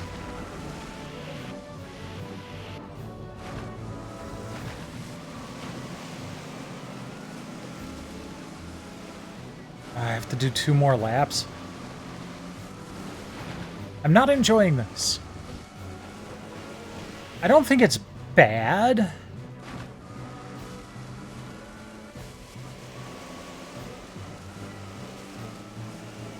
Although not being able to, you know, do hard pivots around the turns is kind of irritating.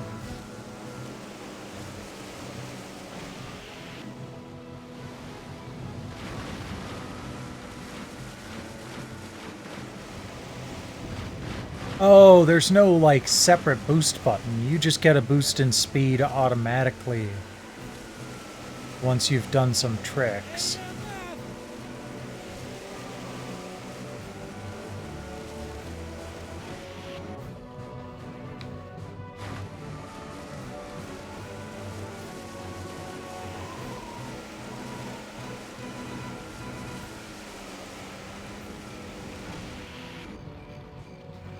Oh, I tried pushing 2 trick buttons at the same time and it didn't work.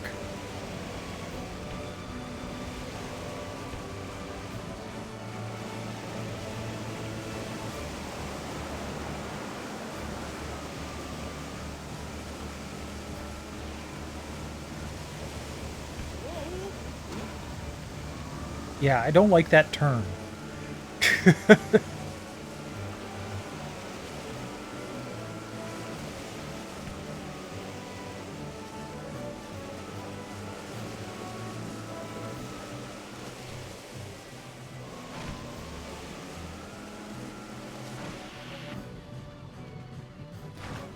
I was trying to do a trick.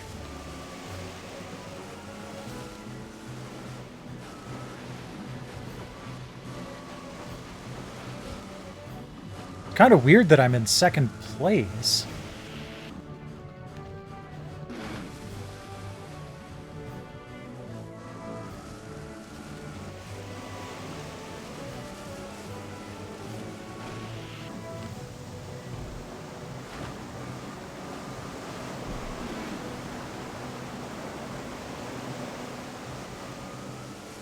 Wonder if that was actually worth it.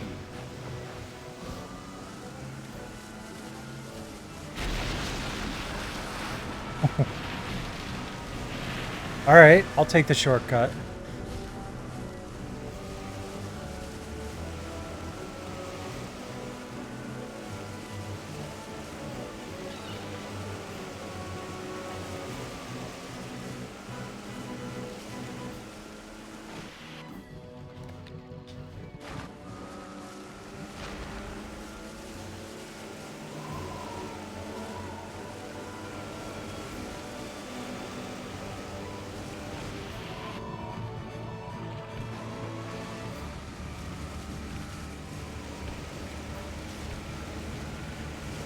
I have to say, though, that it at least controls better than Wave Race, in my opinion.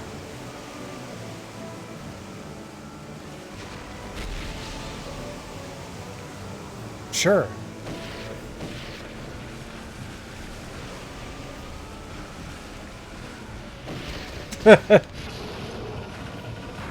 Jump off a pile of gold. I'll take it.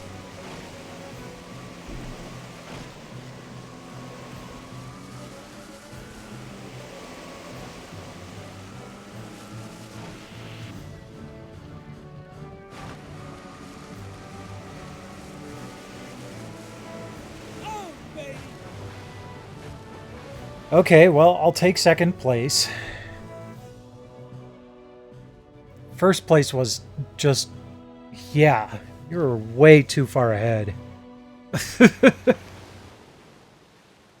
Nah, I don't think the demo would have sold me on that one.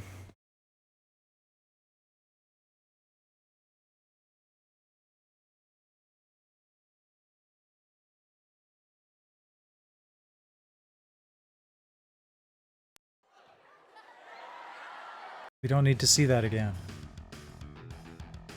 Okay. Next up is Gladius.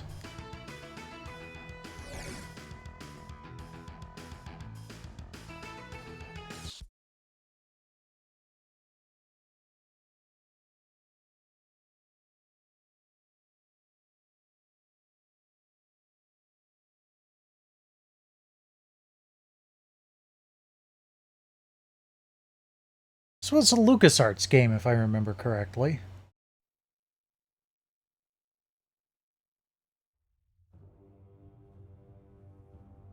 Yeah.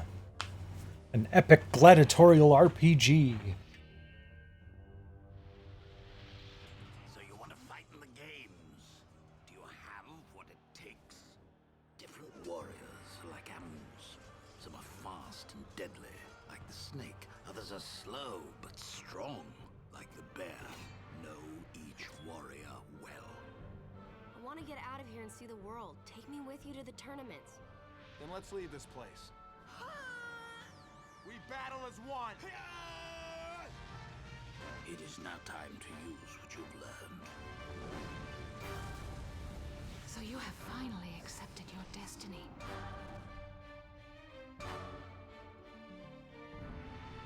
Definitely out of the norm for LucasArts.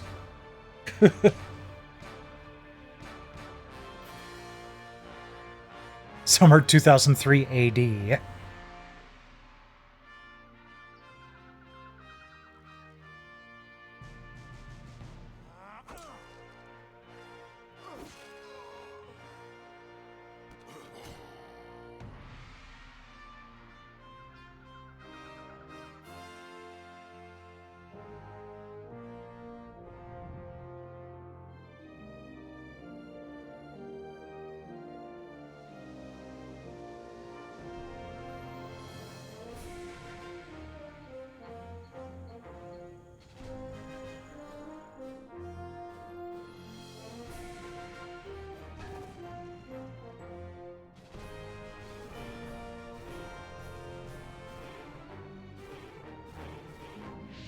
Didn't we already see this video? Dexterous Maximus.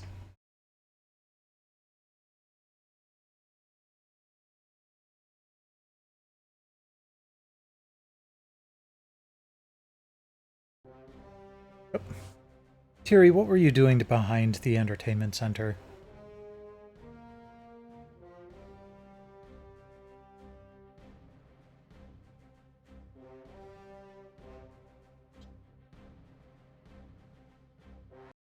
I Come here. notice you are a school from below the cliffs. Do you have an archer in your ranks? No, we don't. What does that matter? You cannot earn your talisman of travel without one. Those are the rules here. What kind of rule is this? You must be joking. Or lying. Calm down, brother. Eustace, does he tell the truth? I do not recall such a requirement, but I I've not participated in the games here for some time. It is a relatively new rule, Imperial. I can show you the bylaws if you wish. No, that is fine. I see this is just a small attempt to help bolster the local economy. We do. So be it. We will be back. I'd want an archer in my party anyway.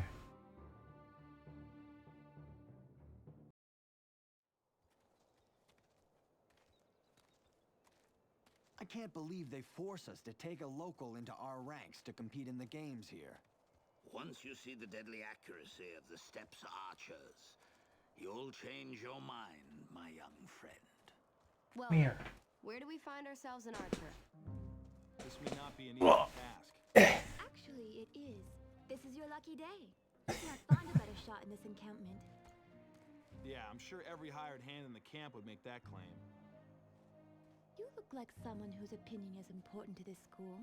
Allow me to demonstrate something. Now throw those apples at me one at a time as fast as you can. If I can put an arrow through each of them, you'll let me join your school. No one can shoot that fast. This is nonsense. For once, Imperial, I agree with you. Let's see if she can do it. Are you going to challenge me or not? Anytime you're ready.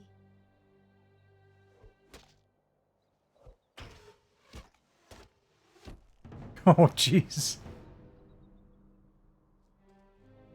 If you want an archer, you're not going to find any better than me. That was amazing. What do you think, Valance? I'm convinced. Then please join us for a tournament, if that's all right with you, Erlen. She will be a valuable ally if she is this clever in battle. Well, it looks like you could be capable. We'll give you a try. Then prepare to be amazed.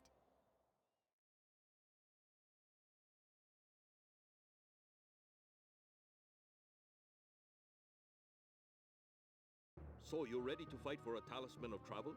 Then be cautious. The plains of the Windward Steppes are home to a variety of unsavory elements. I'll take good care of them. So this is the local in your school.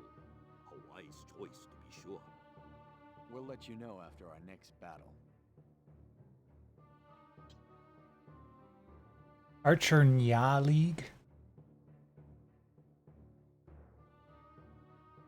Yeah.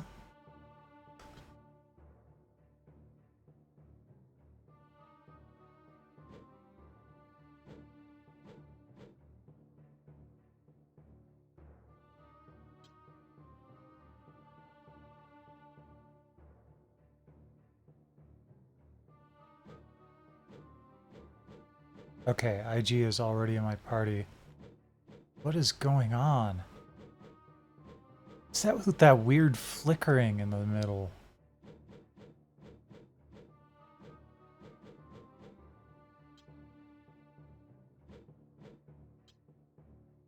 All right.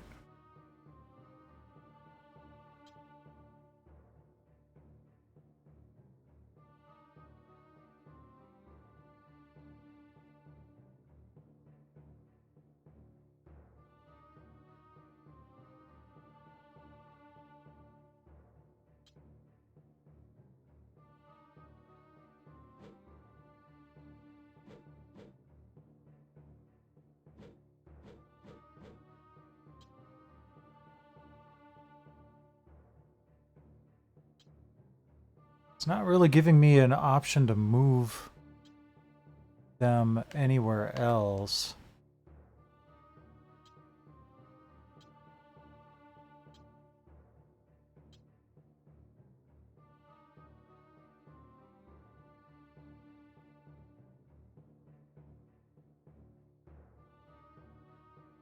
I would have preferred to put them in different starting spots.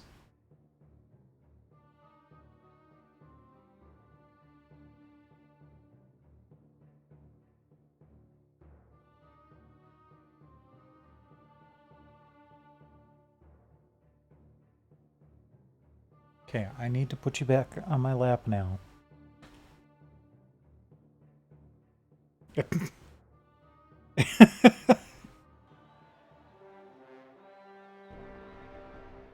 She's upside down on her back. There we go.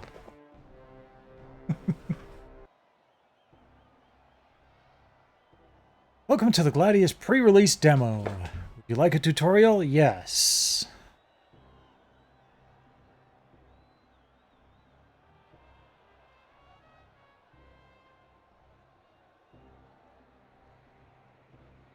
Yeah, well, that I could have figured out.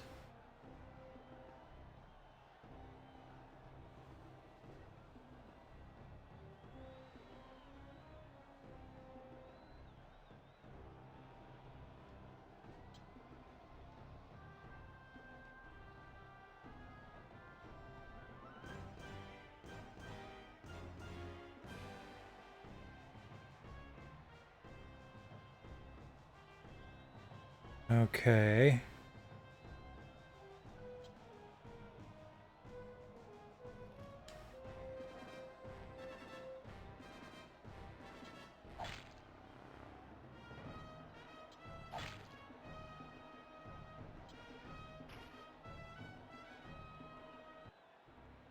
Stopping me in the middle of it was hurting me trying to time it if I was supposed to be doing that.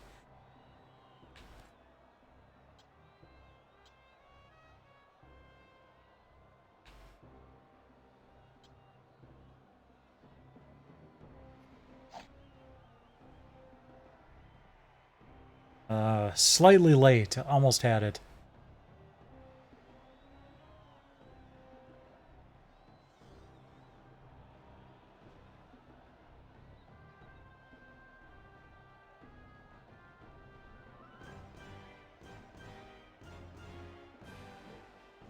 Okay, got it.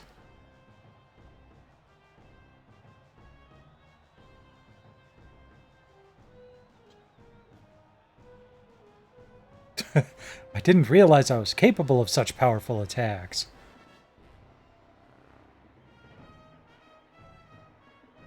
Yep, I saw that go away. Ow, that hurt. You'll live.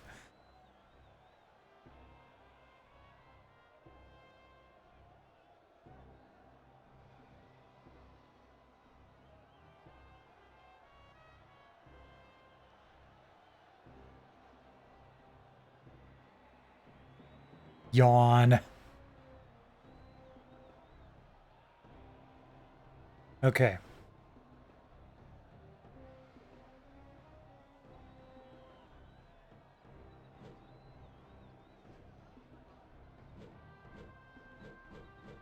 I wanted to do... Wait. Oh, this is Ursula, not IG. Okay.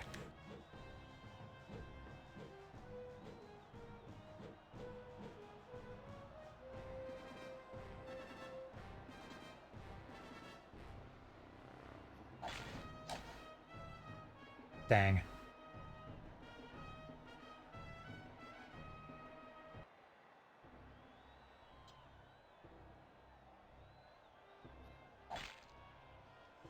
Nice.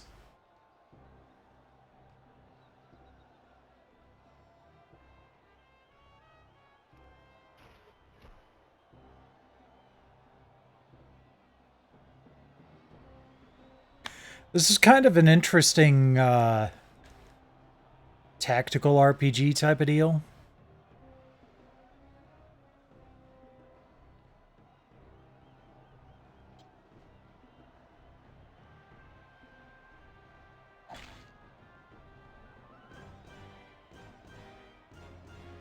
Barnacus.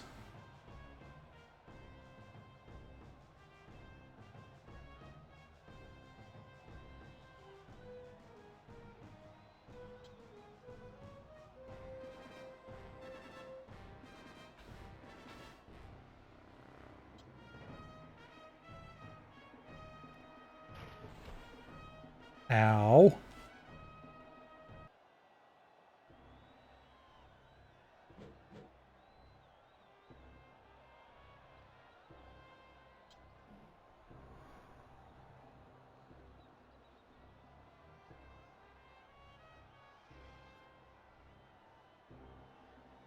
Yeah, I think the flickering graphics are unintentional.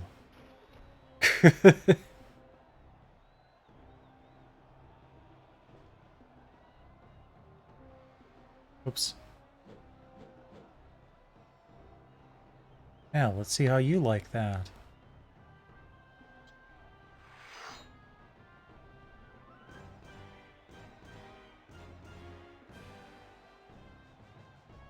Press the buttons in the order they're shown. Okay.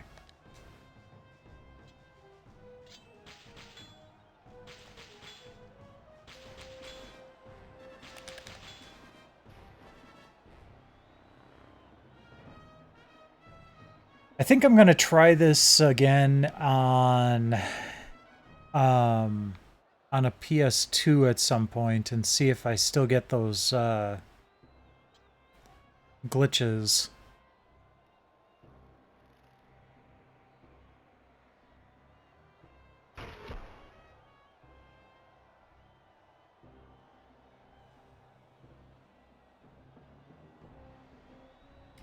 Okay, now that you're right up against someone.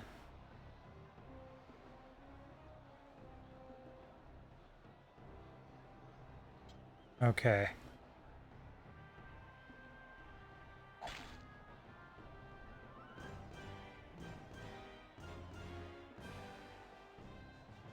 Orders for Ursula.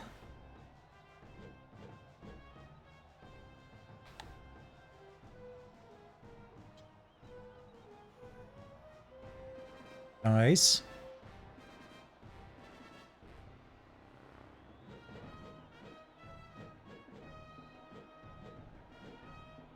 Nerve arrow? That sounds like fun. Let's give that one a try.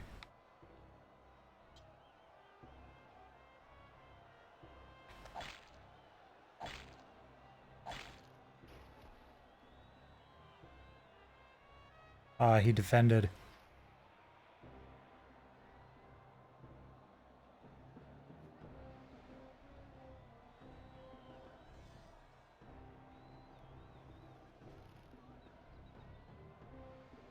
Thought he already went.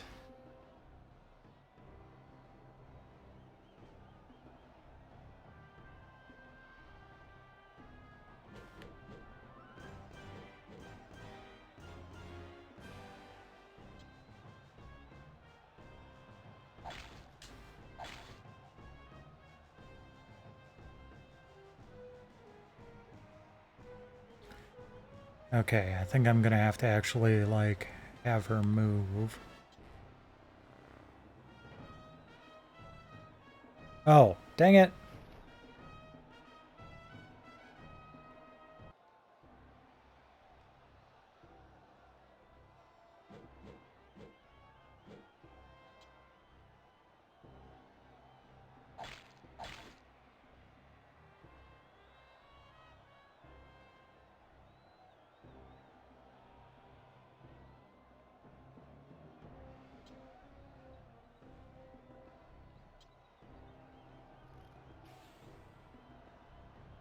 Nice.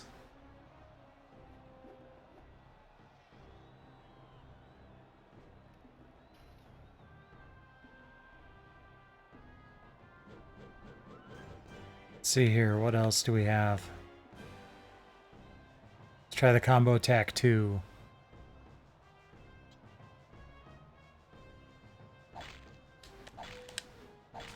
Oh, I see how that goes. Okay.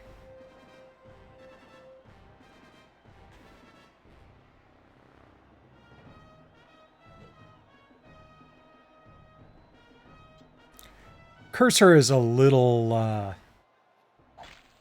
finicky.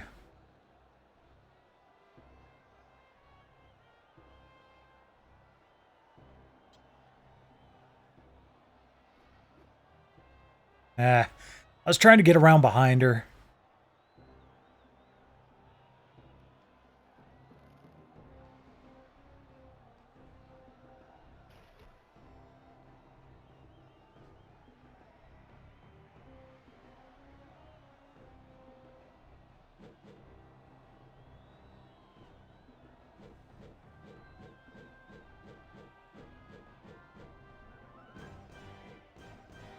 Well, let's just go with long shot then.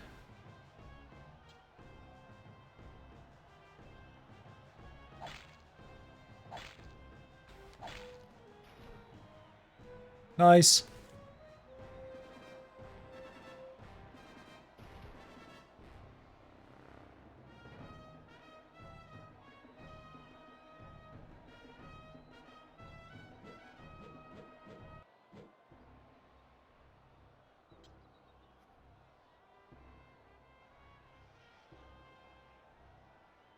That wasn't so great.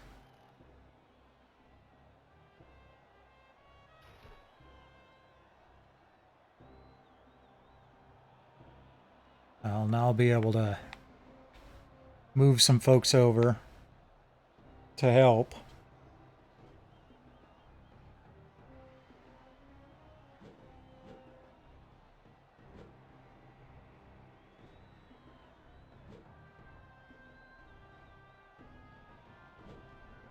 I'm gonna try this water affinity attack. Defended. Oh, fun.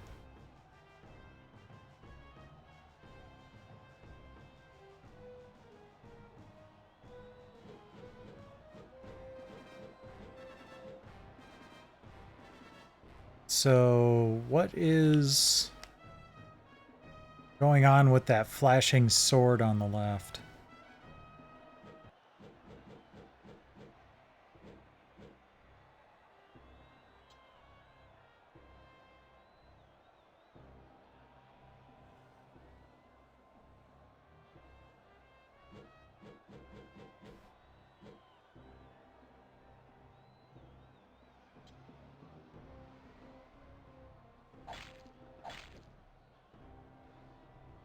Man, they keep defending. That's no fun. How come I don't defend?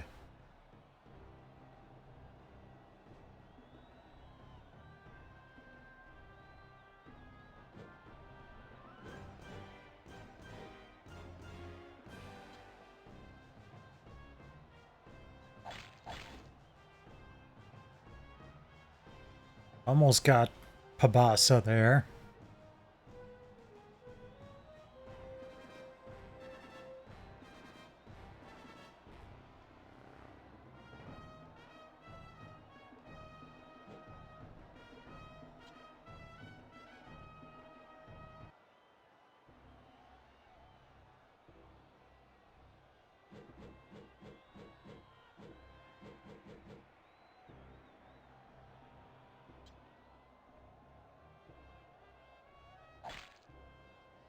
Nice.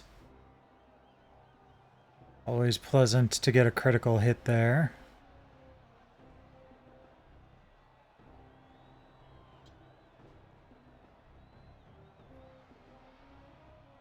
Ow. Hopefully I'll be able to attack with IG next turn.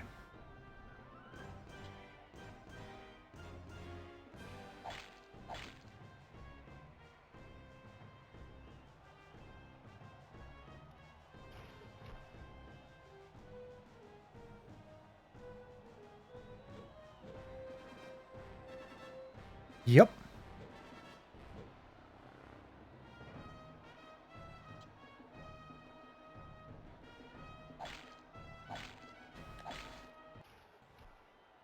Gotcha.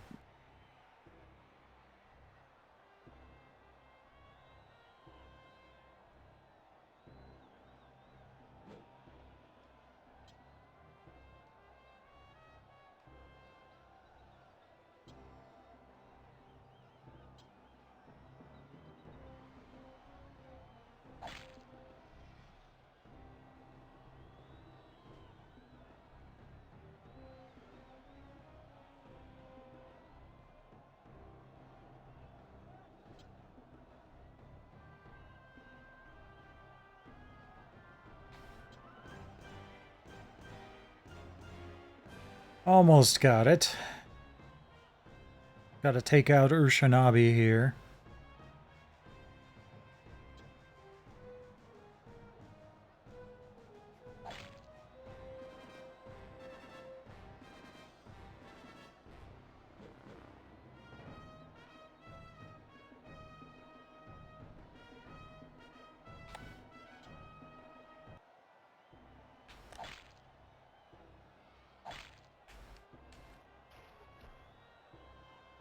Oh, jeez.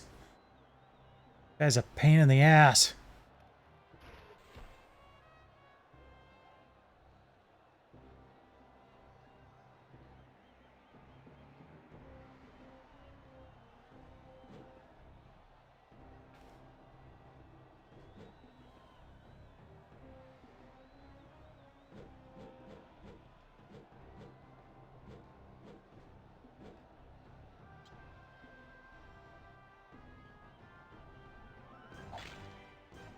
There we go.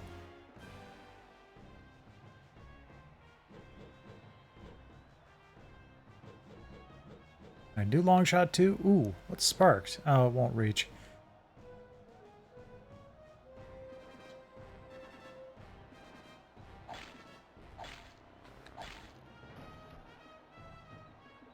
Woo!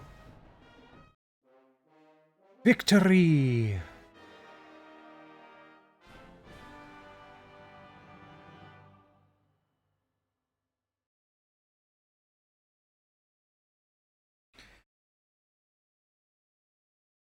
Terry is currently laying at my feet.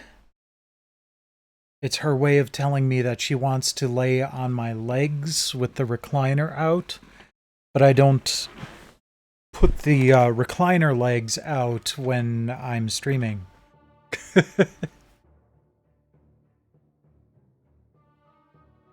Okay, I'm done with this demo.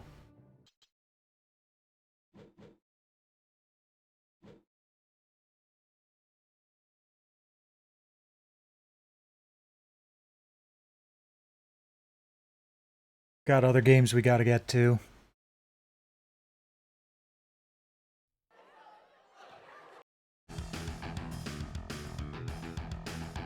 Including Silent Line Armored Core.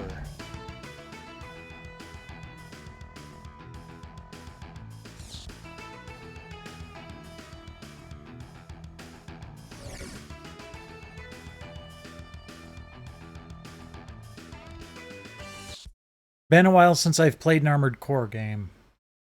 I love the series, it's just been a while.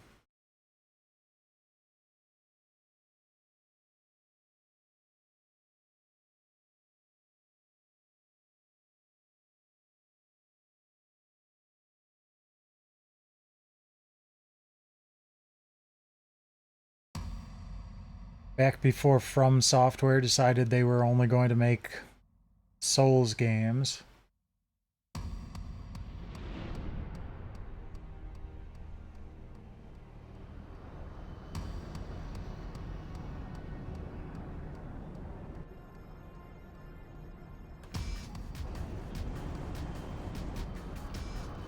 I really want to see them make a PSVR 2 Armored Core game.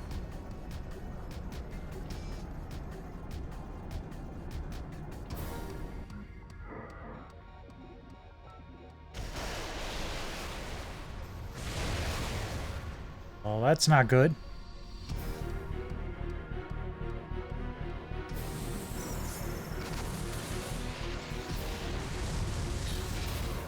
You know, this line isn't very silent.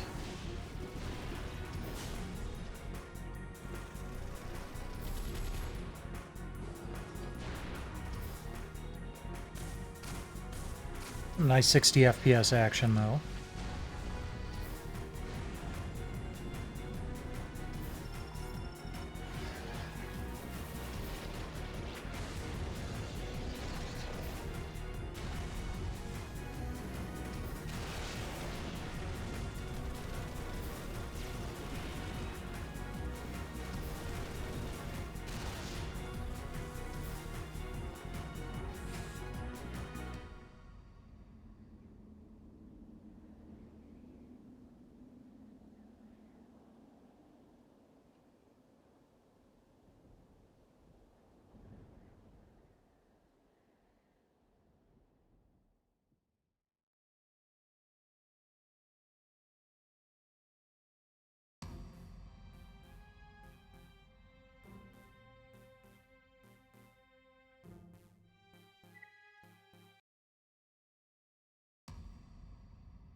Layered, an underground refuge that became humanity's last chance for survival after prolonged national conflicts, and screw the rest. Yeah, Ravens.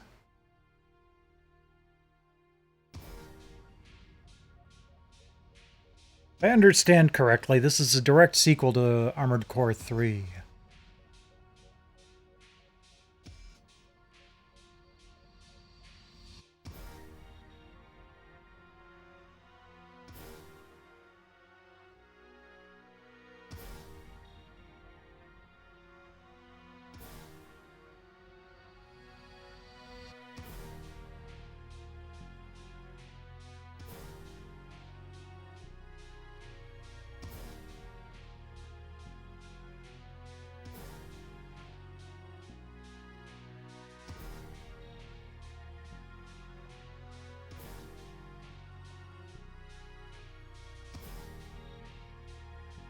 No, not in a game, because peace is boring.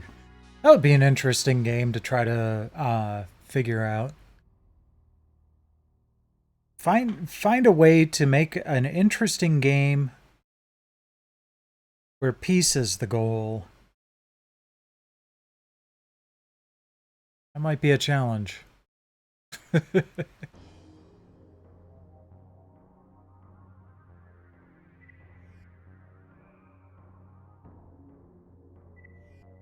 Alright.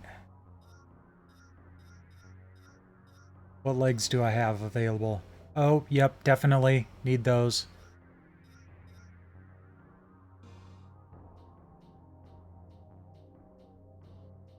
So, the great part about these quad legs is you can move easily in either direction. They support more weight. And it makes it so that you can have use large shoulder-based weapons without, like when you're on two legs, you have to stop and kneel to fire them. But you don't when you're on tanks, hover, or quad legs. So I always go for the quad legs as quickly as I can.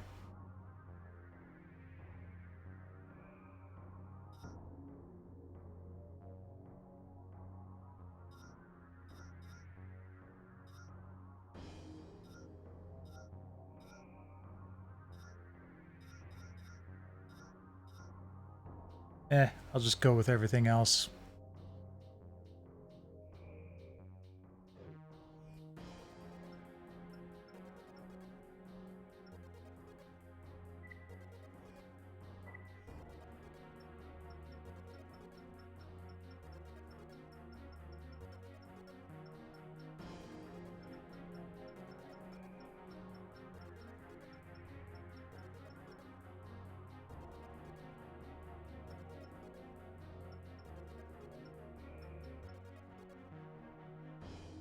No. There we go. It's not Tesseract E, it's Tesseract Epsilon.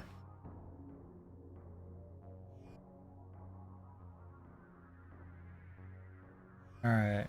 Good now.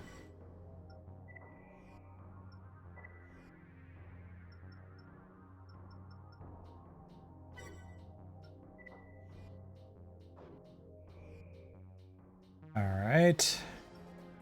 Not gonna bother painting it.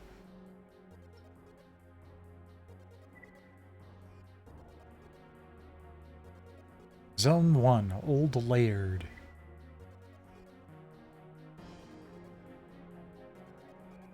Got 3 different missions.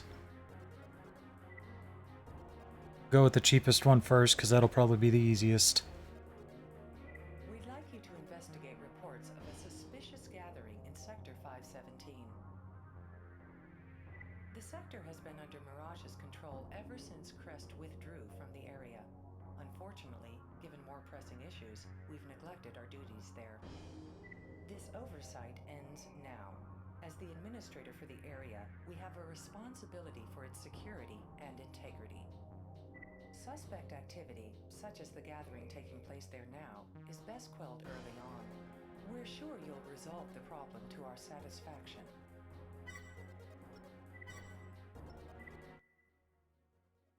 What's interesting about the Armored Core games is you can definitely see some of the DNA of the later Souls games in them. Because most of the time you can't just charge in. Hi there, Siren. You do have to be a little bit more circumspect about your attack patterns.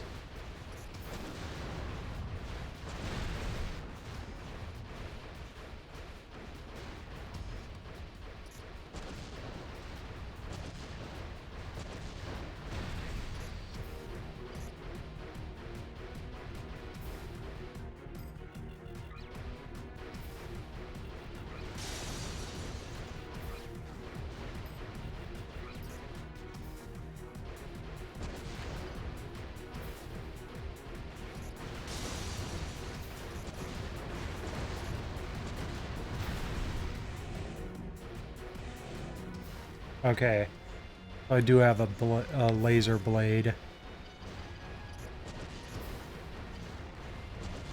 Stop switching my targeting.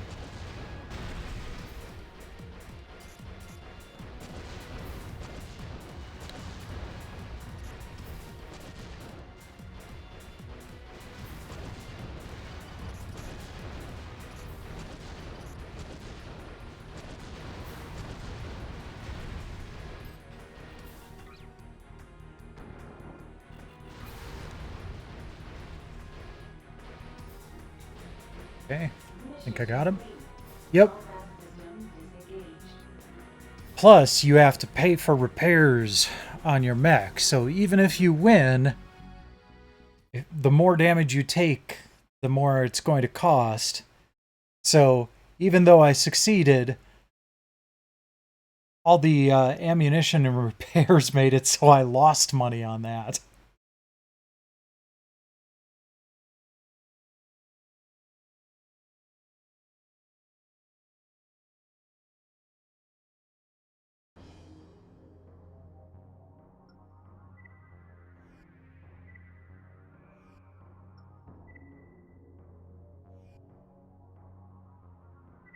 Employees at one of our main power plants have just transmitted an emergency distress signal. They are according to their report, a fire has broken out in the facility, and the automatic fire suppression system isn't responding. If the fire reaches the power condensers, the plant will be leveled. We'd like you to enter the facility and manually activate the fire suppression system. Okay. This is the only way to stop the fire from spreading. While the exact cause of the fire is unknown at this time, sabotage Of course. is suspected. Proceed with caution.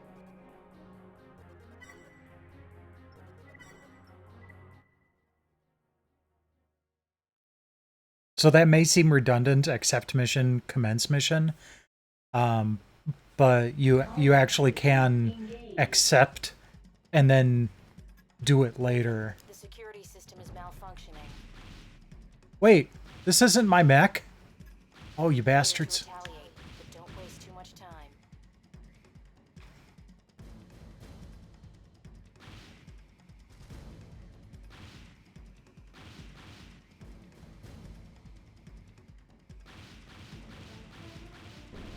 Oh, I had to press a button to open the door.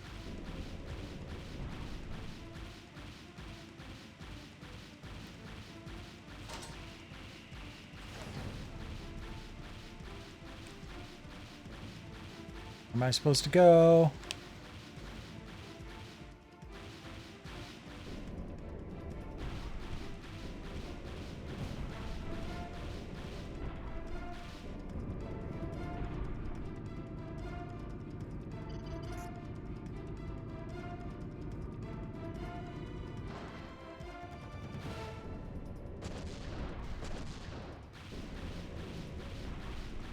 I don't have a boost.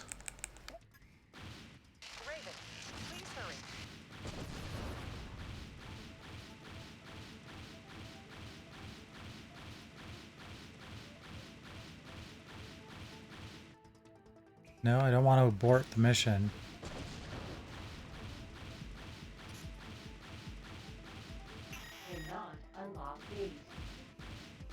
fine.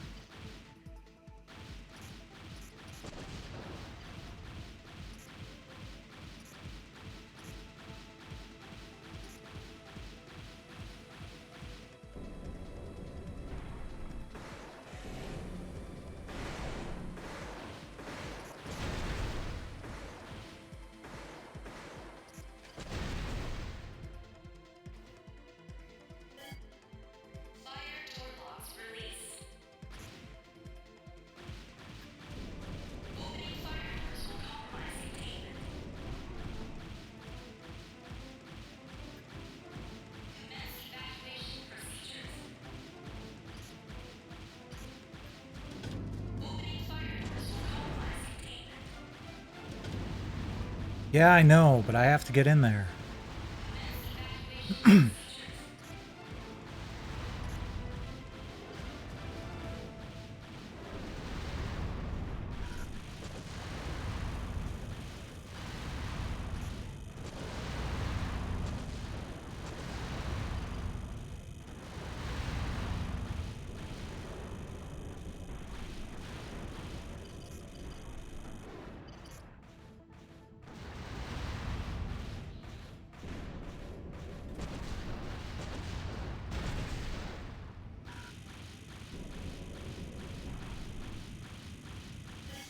Fire suppression system activated. Good, I was starting to overheat.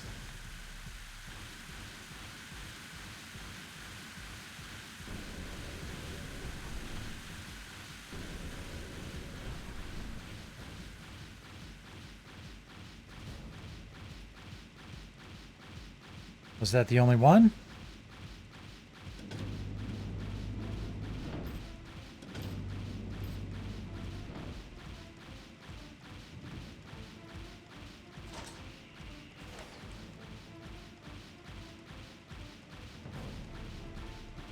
No, probably not.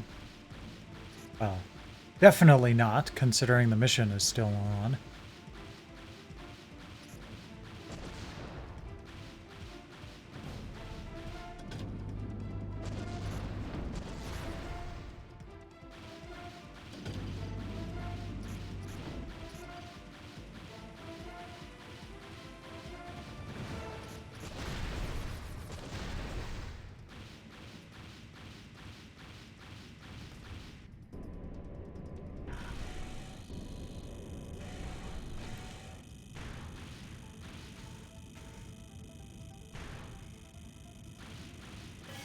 Fire suppression system activated. Okay, so the boost is the X button.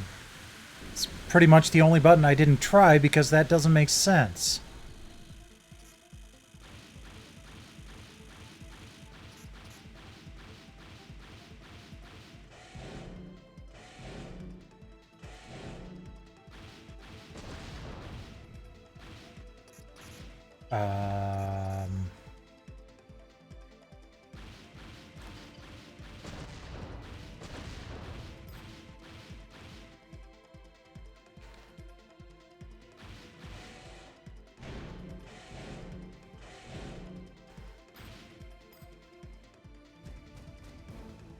I also like using energy weapons in Armored Core because it's cheaper.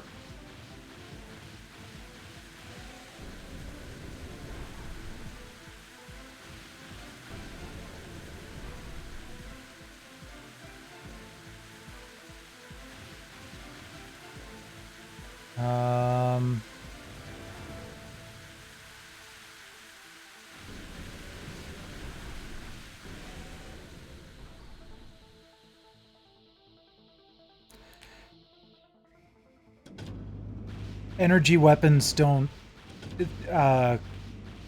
cost money to fire, like the bazooka or the missiles, but you are limited by the amount of energy.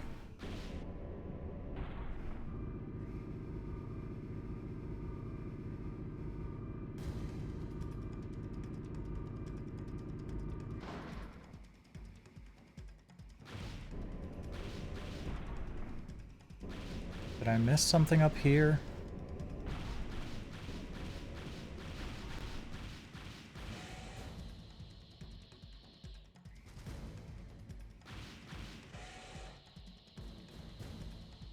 No.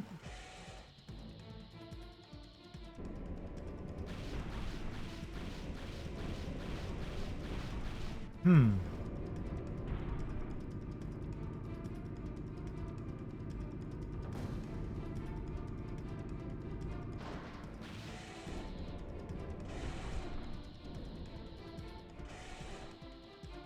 Oh, here we go.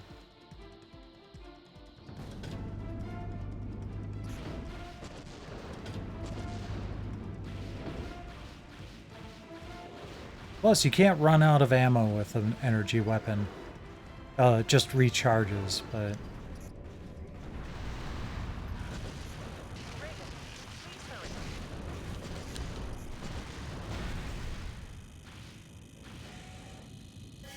Fire suppression system activated.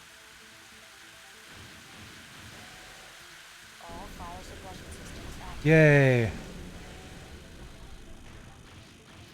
Security breach detected. Raven, go check it out. Well, the only other place it could possibly be is back upstairs, so...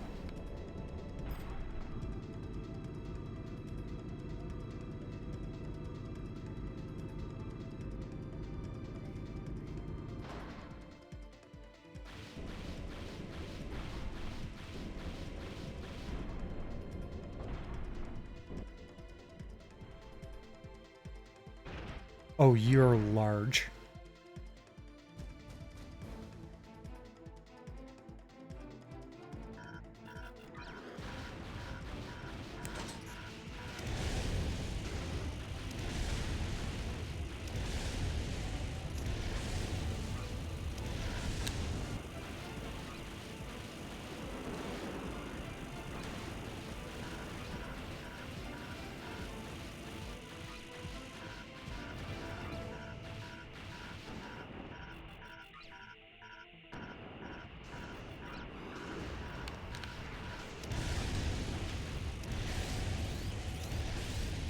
Yep, I'm screwed.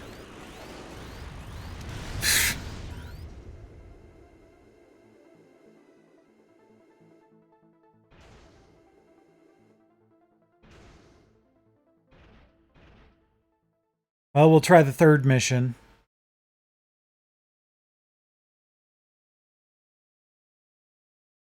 Actually, no, I should probably just move on to the next game, because we're running short on time.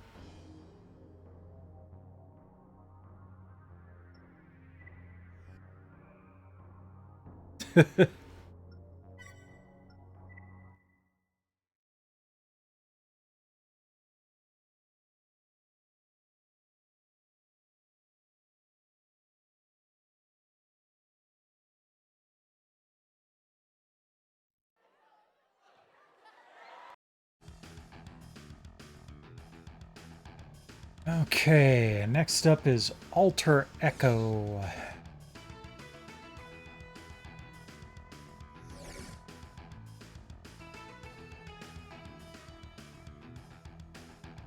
And then I'm quite sure that the Ape Escape 2 demo is playable because there's an Ape Escape ape on the demo disc.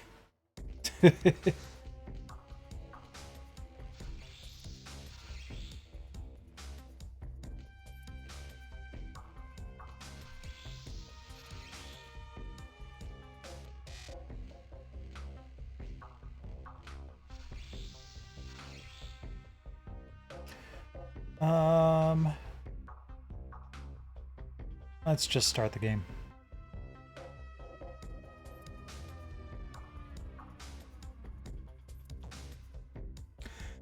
Welcome to Proteus. Since you've arrived, you've gotten yourself into all sorts of trouble.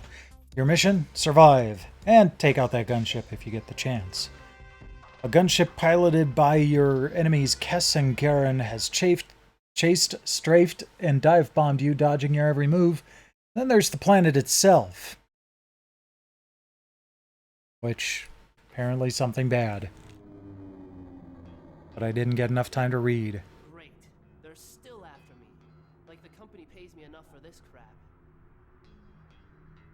You're dead, Shaper. Yeah, we coming back for you. Cool.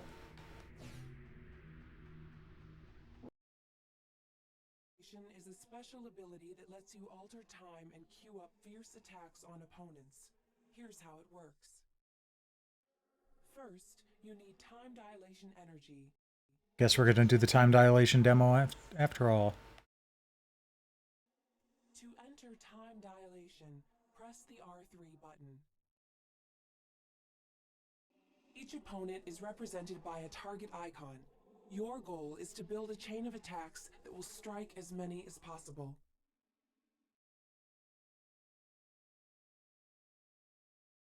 Use the action buttons to guide your attack chain, up, down, and left, right.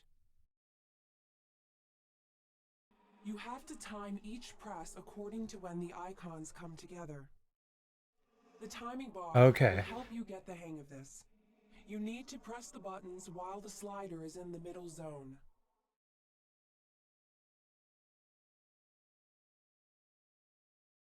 Guide your chain through the target icons.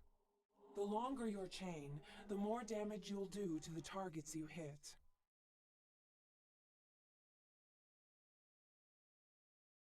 Icons at the top of the screen track the status of your enemies.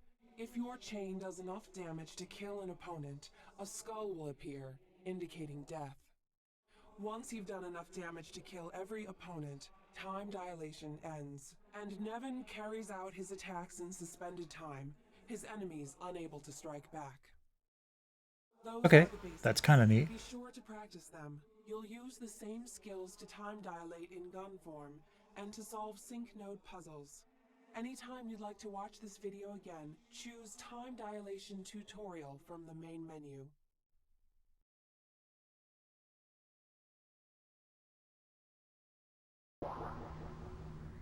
Okay.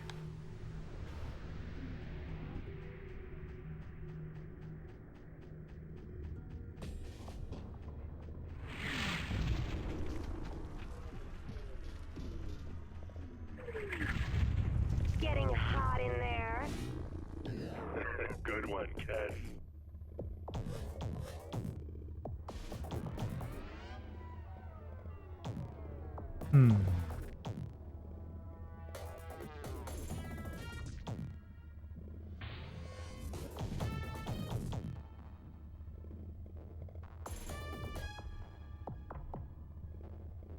Sure.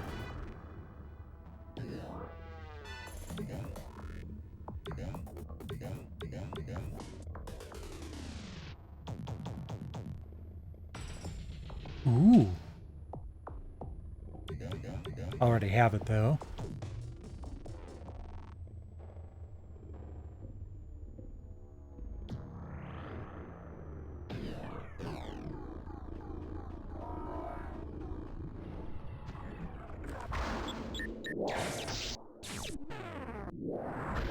Okay.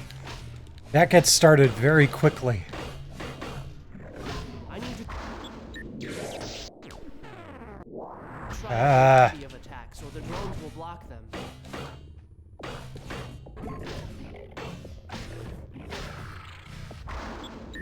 Okay. Dang it. Almost had it. Come on.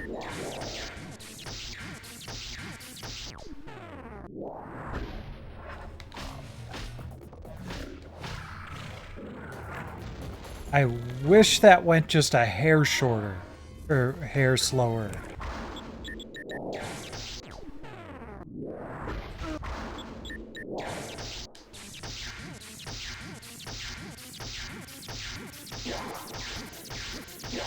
Oh, geez. It speeds up as you go.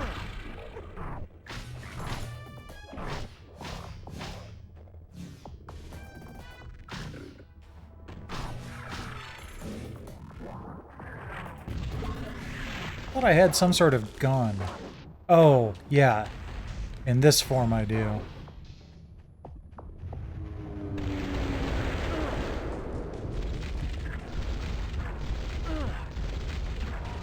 Oh, come on.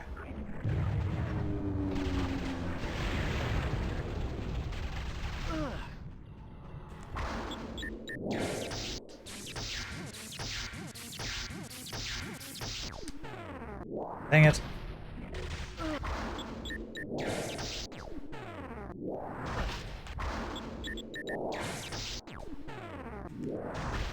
And they're always in different positions every time, too.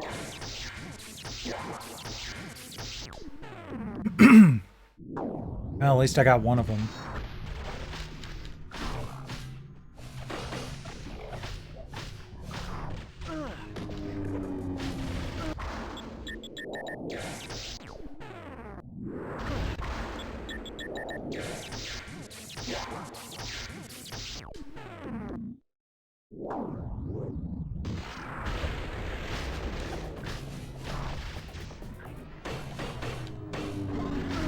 I need to try a variety of attacks so the drones will block them.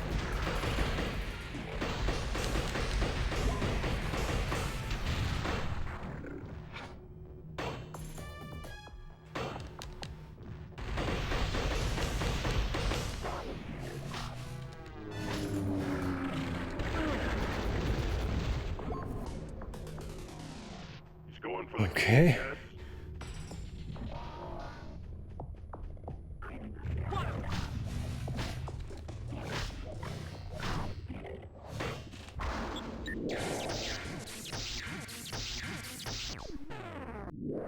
Wasn't too late.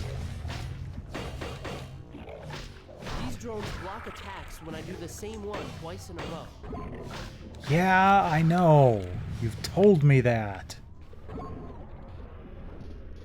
Blow the roof and send in the gun pods.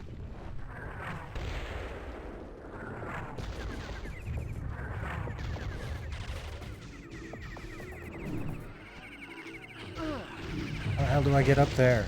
You have died.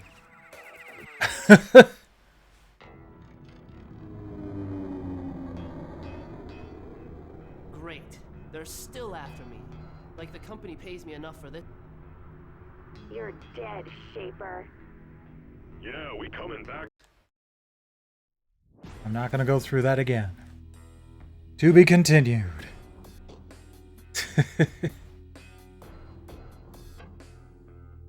Kind of interesting, but yeah, I think if they had done the time dilation, like slowed that down just a little bit,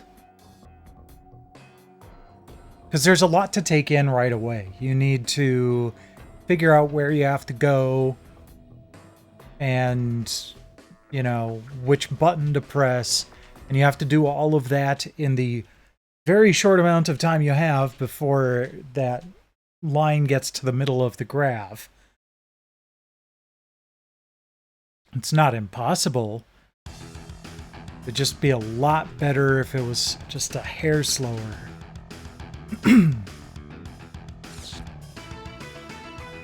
Ape Escape 2. Ape Escape.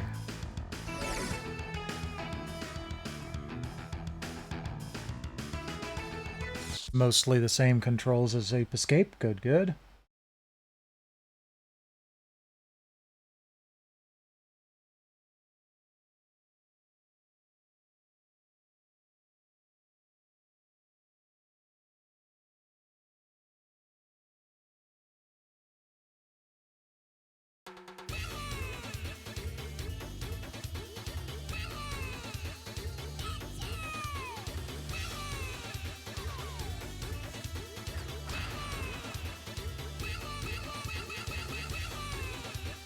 I actually have this on the PS4.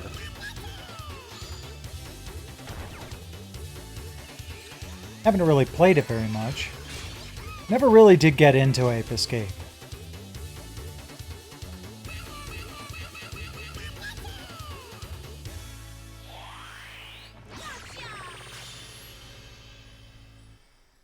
Hi, Purrcat.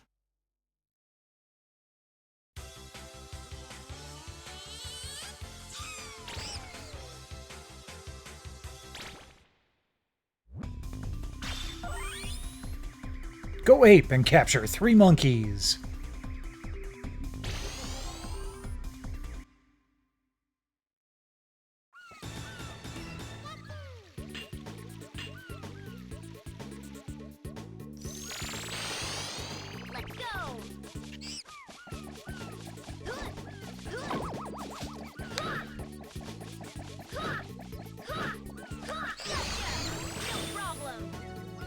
George. Oh no.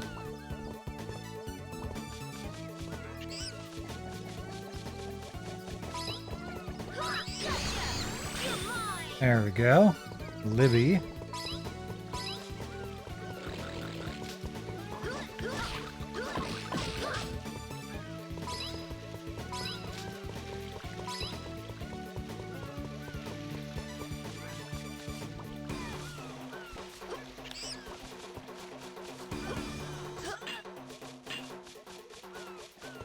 Saw someone up here. Up there he is. Gotcha. Cruiser.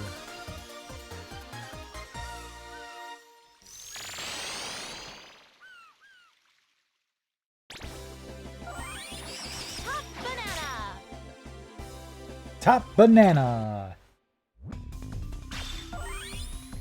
9 monkeys.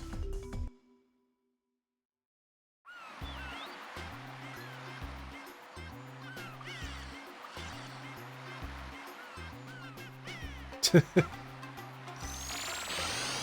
I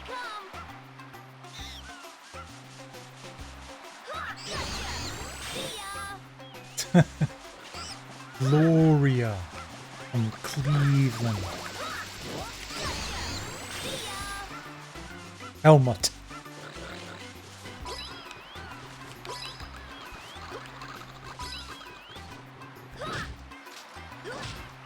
Okay, that's weird.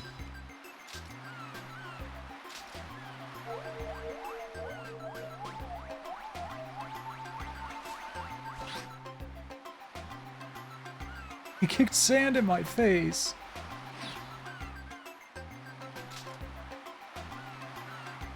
Ah, I see them.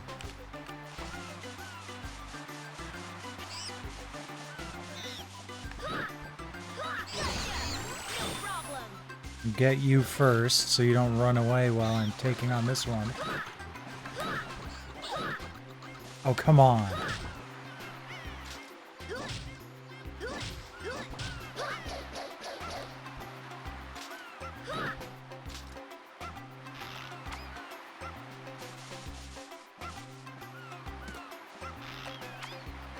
Okay, so I guess I can't get this guy? He's stuck in the shell? Ow.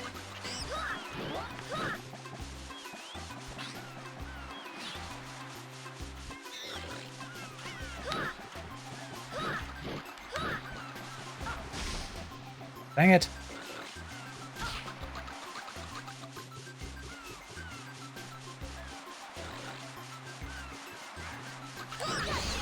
Gotcha. Okay. Brad was a tricky one.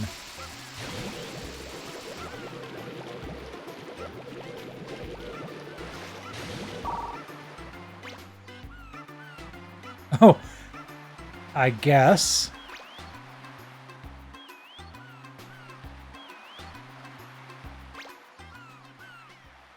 I guess it was timed?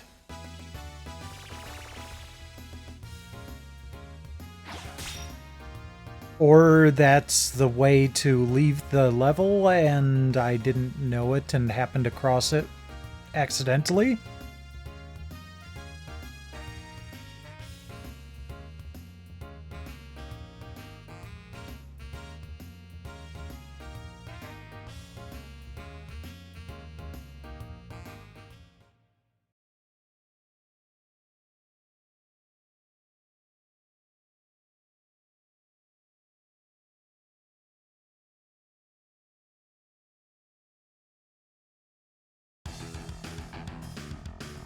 Okay, next up is Fugitive Hunter. Dang, I was hoping it would just be a video.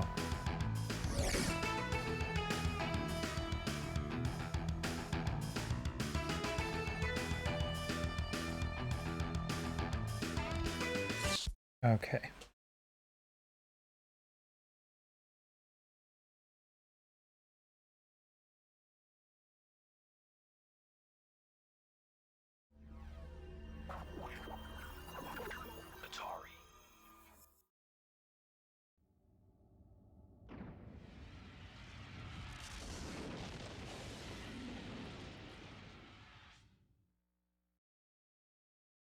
Purr. At the dawn of the 21st century, the number of fugitives wanted by the FBI soared to record levels.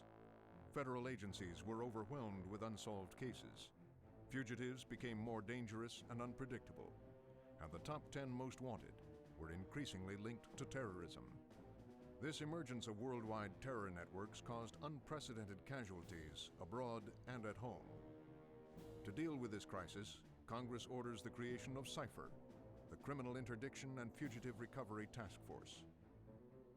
Hosted by the State Department, CIPHER's primary objective is to hunt down the world's most elusive and dangerous fugitives and bring them in alive. Handpicked by the military to lead CIPHER's Alpha team, Lieutenant Jake Seaver is a veteran of counterterrorism and urban warfare. In 1999, a covert mission was launched to hunt down and capture top al-Qaeda leaders. Seaver was assigned to this mission on the Afghan-Pakistani border.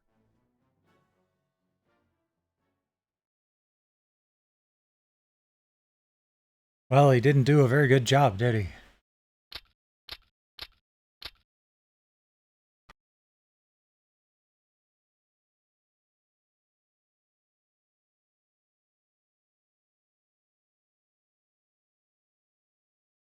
And not just because of 9/11, but this is also before the USS Cole bombing, if I remember correctly.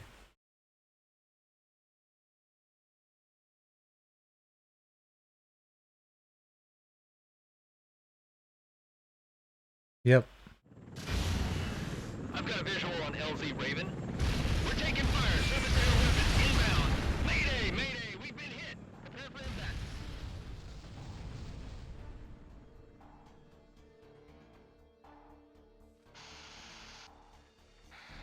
Fox 1, this is Sierra 5. Crew of 5 didn't make it. I'm the only survivor.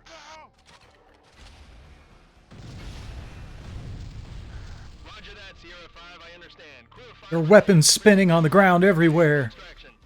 We've got to make it quick. Roger that. I'll be there. Okay, there we go.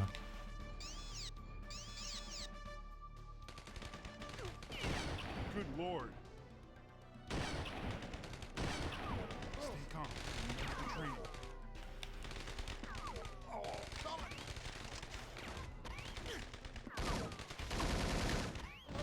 Gotta take out those RPGs.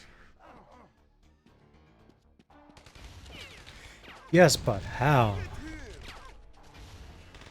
can't believe the team's gone.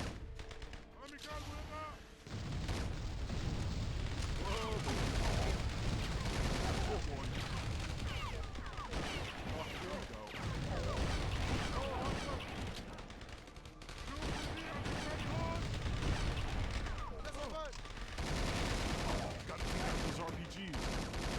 They just keep coming.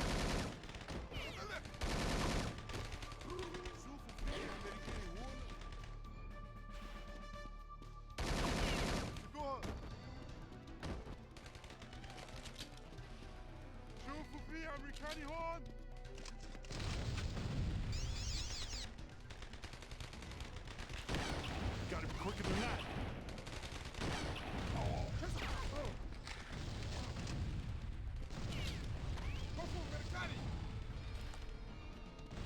Gotta take out those RPGs. Yeah, I know. This is crazy.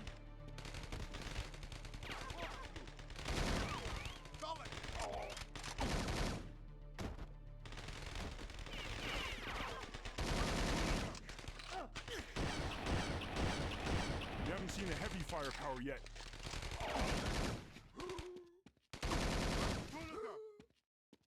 This is crazy.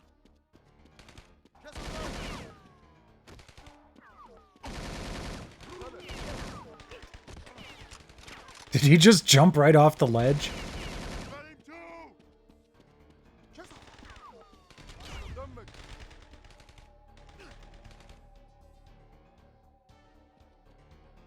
Oh, jeez.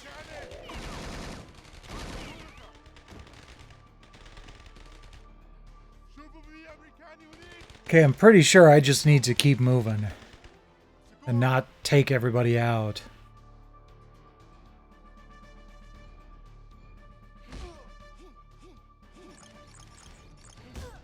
Oh.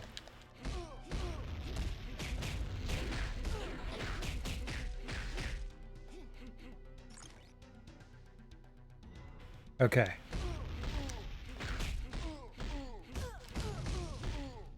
Kind of weird that they put a, come on, stop friggin' block spamming. Kind of interesting that they put a, one-on-one fighting game in the middle of this FPS.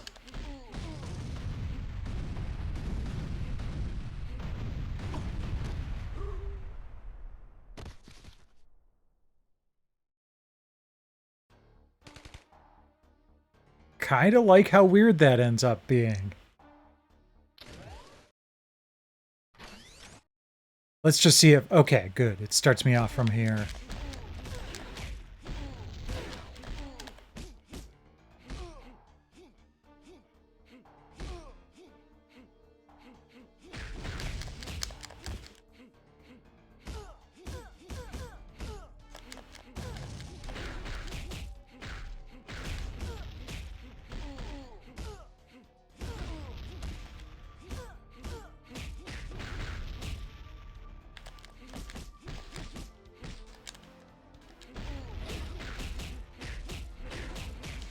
I'm trying to block.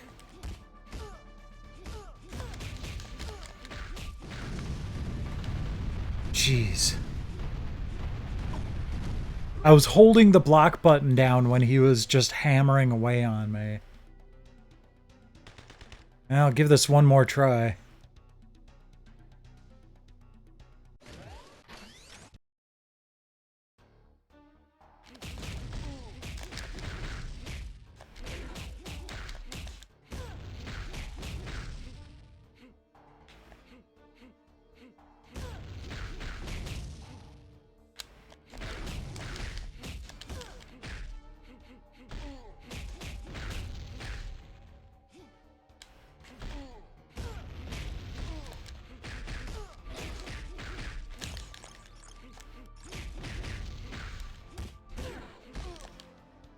Gotcha.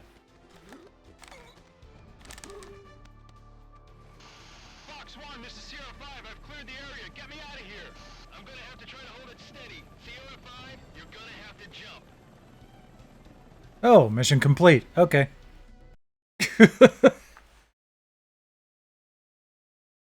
That was an interesting combination.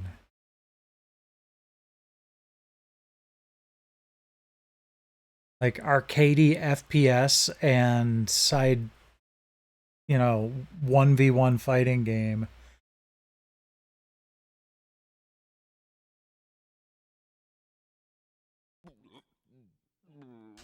Yeah, we don't need to see that again. Okay. Oh, we're down to videos. Okay, good.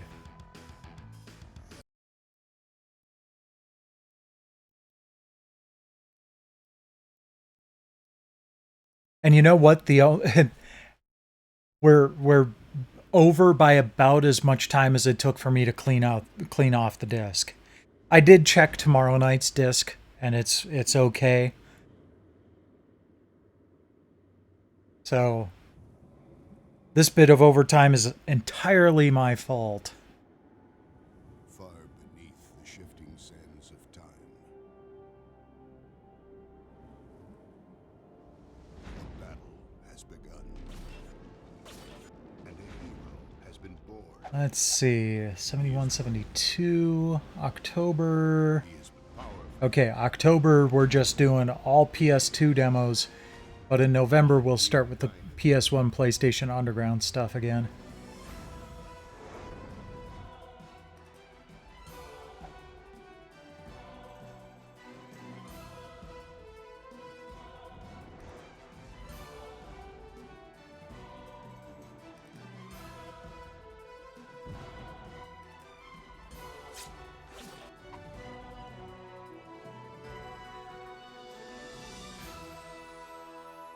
Is this Sphinx and the Cursed Mummy just renamed, or were there two Sphinx games?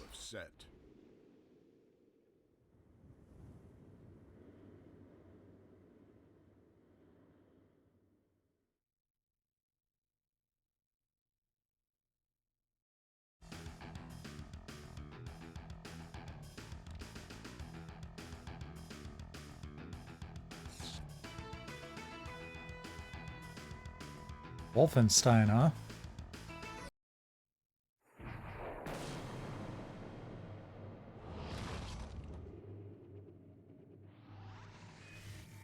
We've known of the existence of Castle Wolfenstein for some time.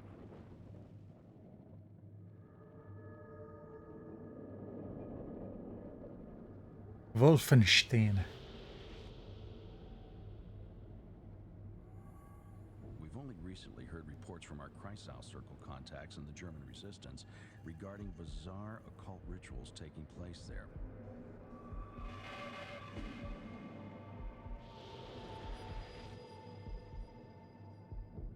Still doesn't add up. Well, that's why we sent our boys in there.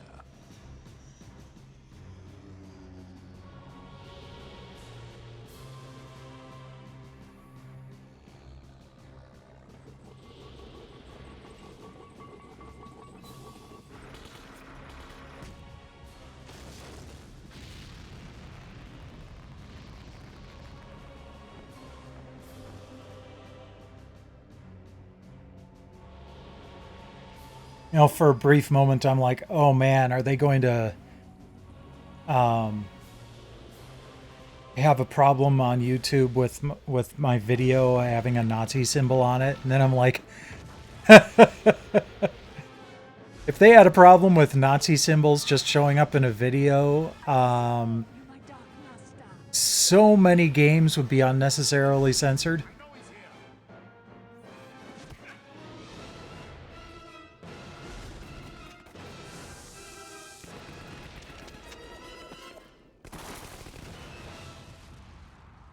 Rated M Per. for mature.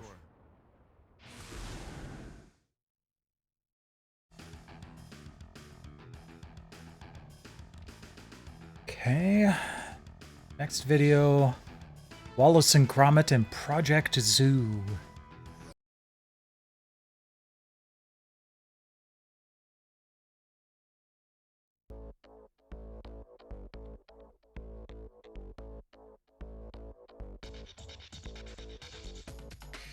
Okay.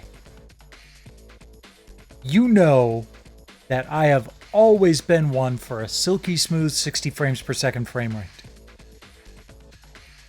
But here, no. They should have made this look like stop motion.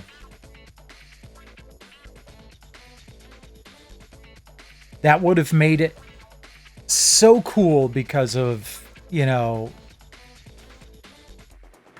Wallace and Gromit is a stop motion cartoon.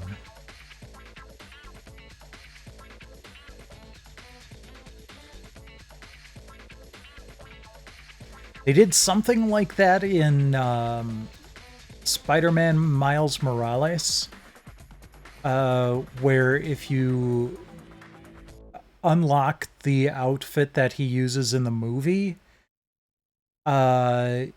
he'll kind of animate at 24 frames per second like the movie did. Unlimited Saga, the most beautifully polished piece of shit I've ever seen.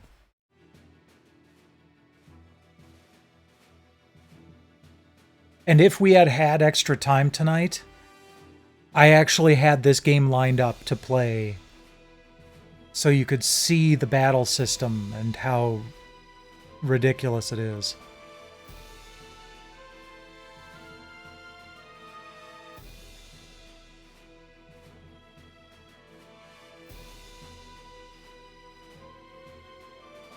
And that's the problem. They built it trying to be hardcore, but they just made it obscure, not difficult. Or the difficulty comes from the obscurity and the nonsensical gameplay mechanics, not from actual challenge. But look at these graphics. They did this wonderful sketch motion thing. It was so cool.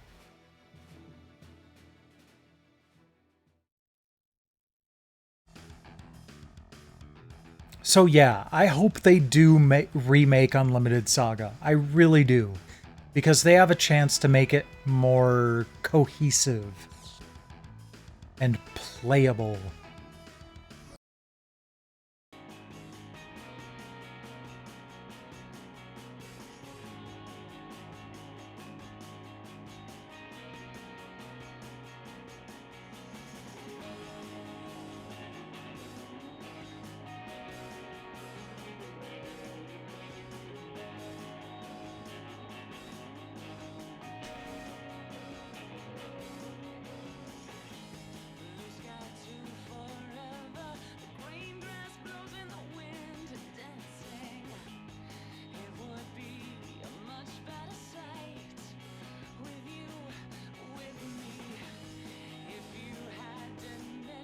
Yeah, I've listened to this soundtrack a million times.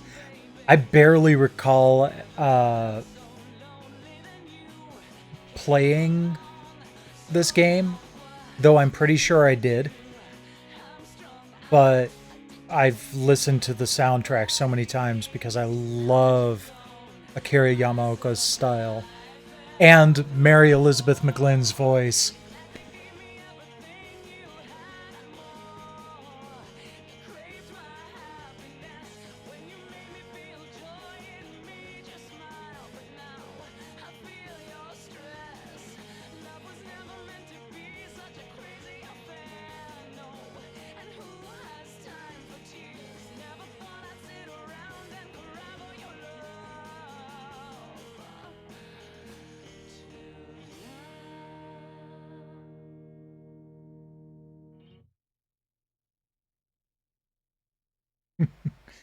So cool.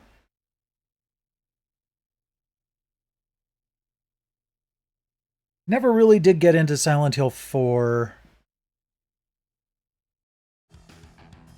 But that's okay.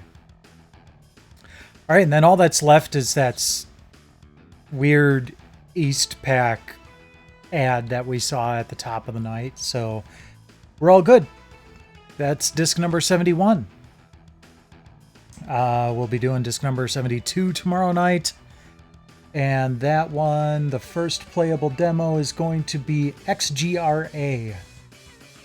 Extreme G Racing. So that'll be fun. But let's see who we can raid tonight. Could have been doing that while we were watching the videos, but... Ooh, Lodi's playing Shining the Holy Ark. Let's go raid Lodi.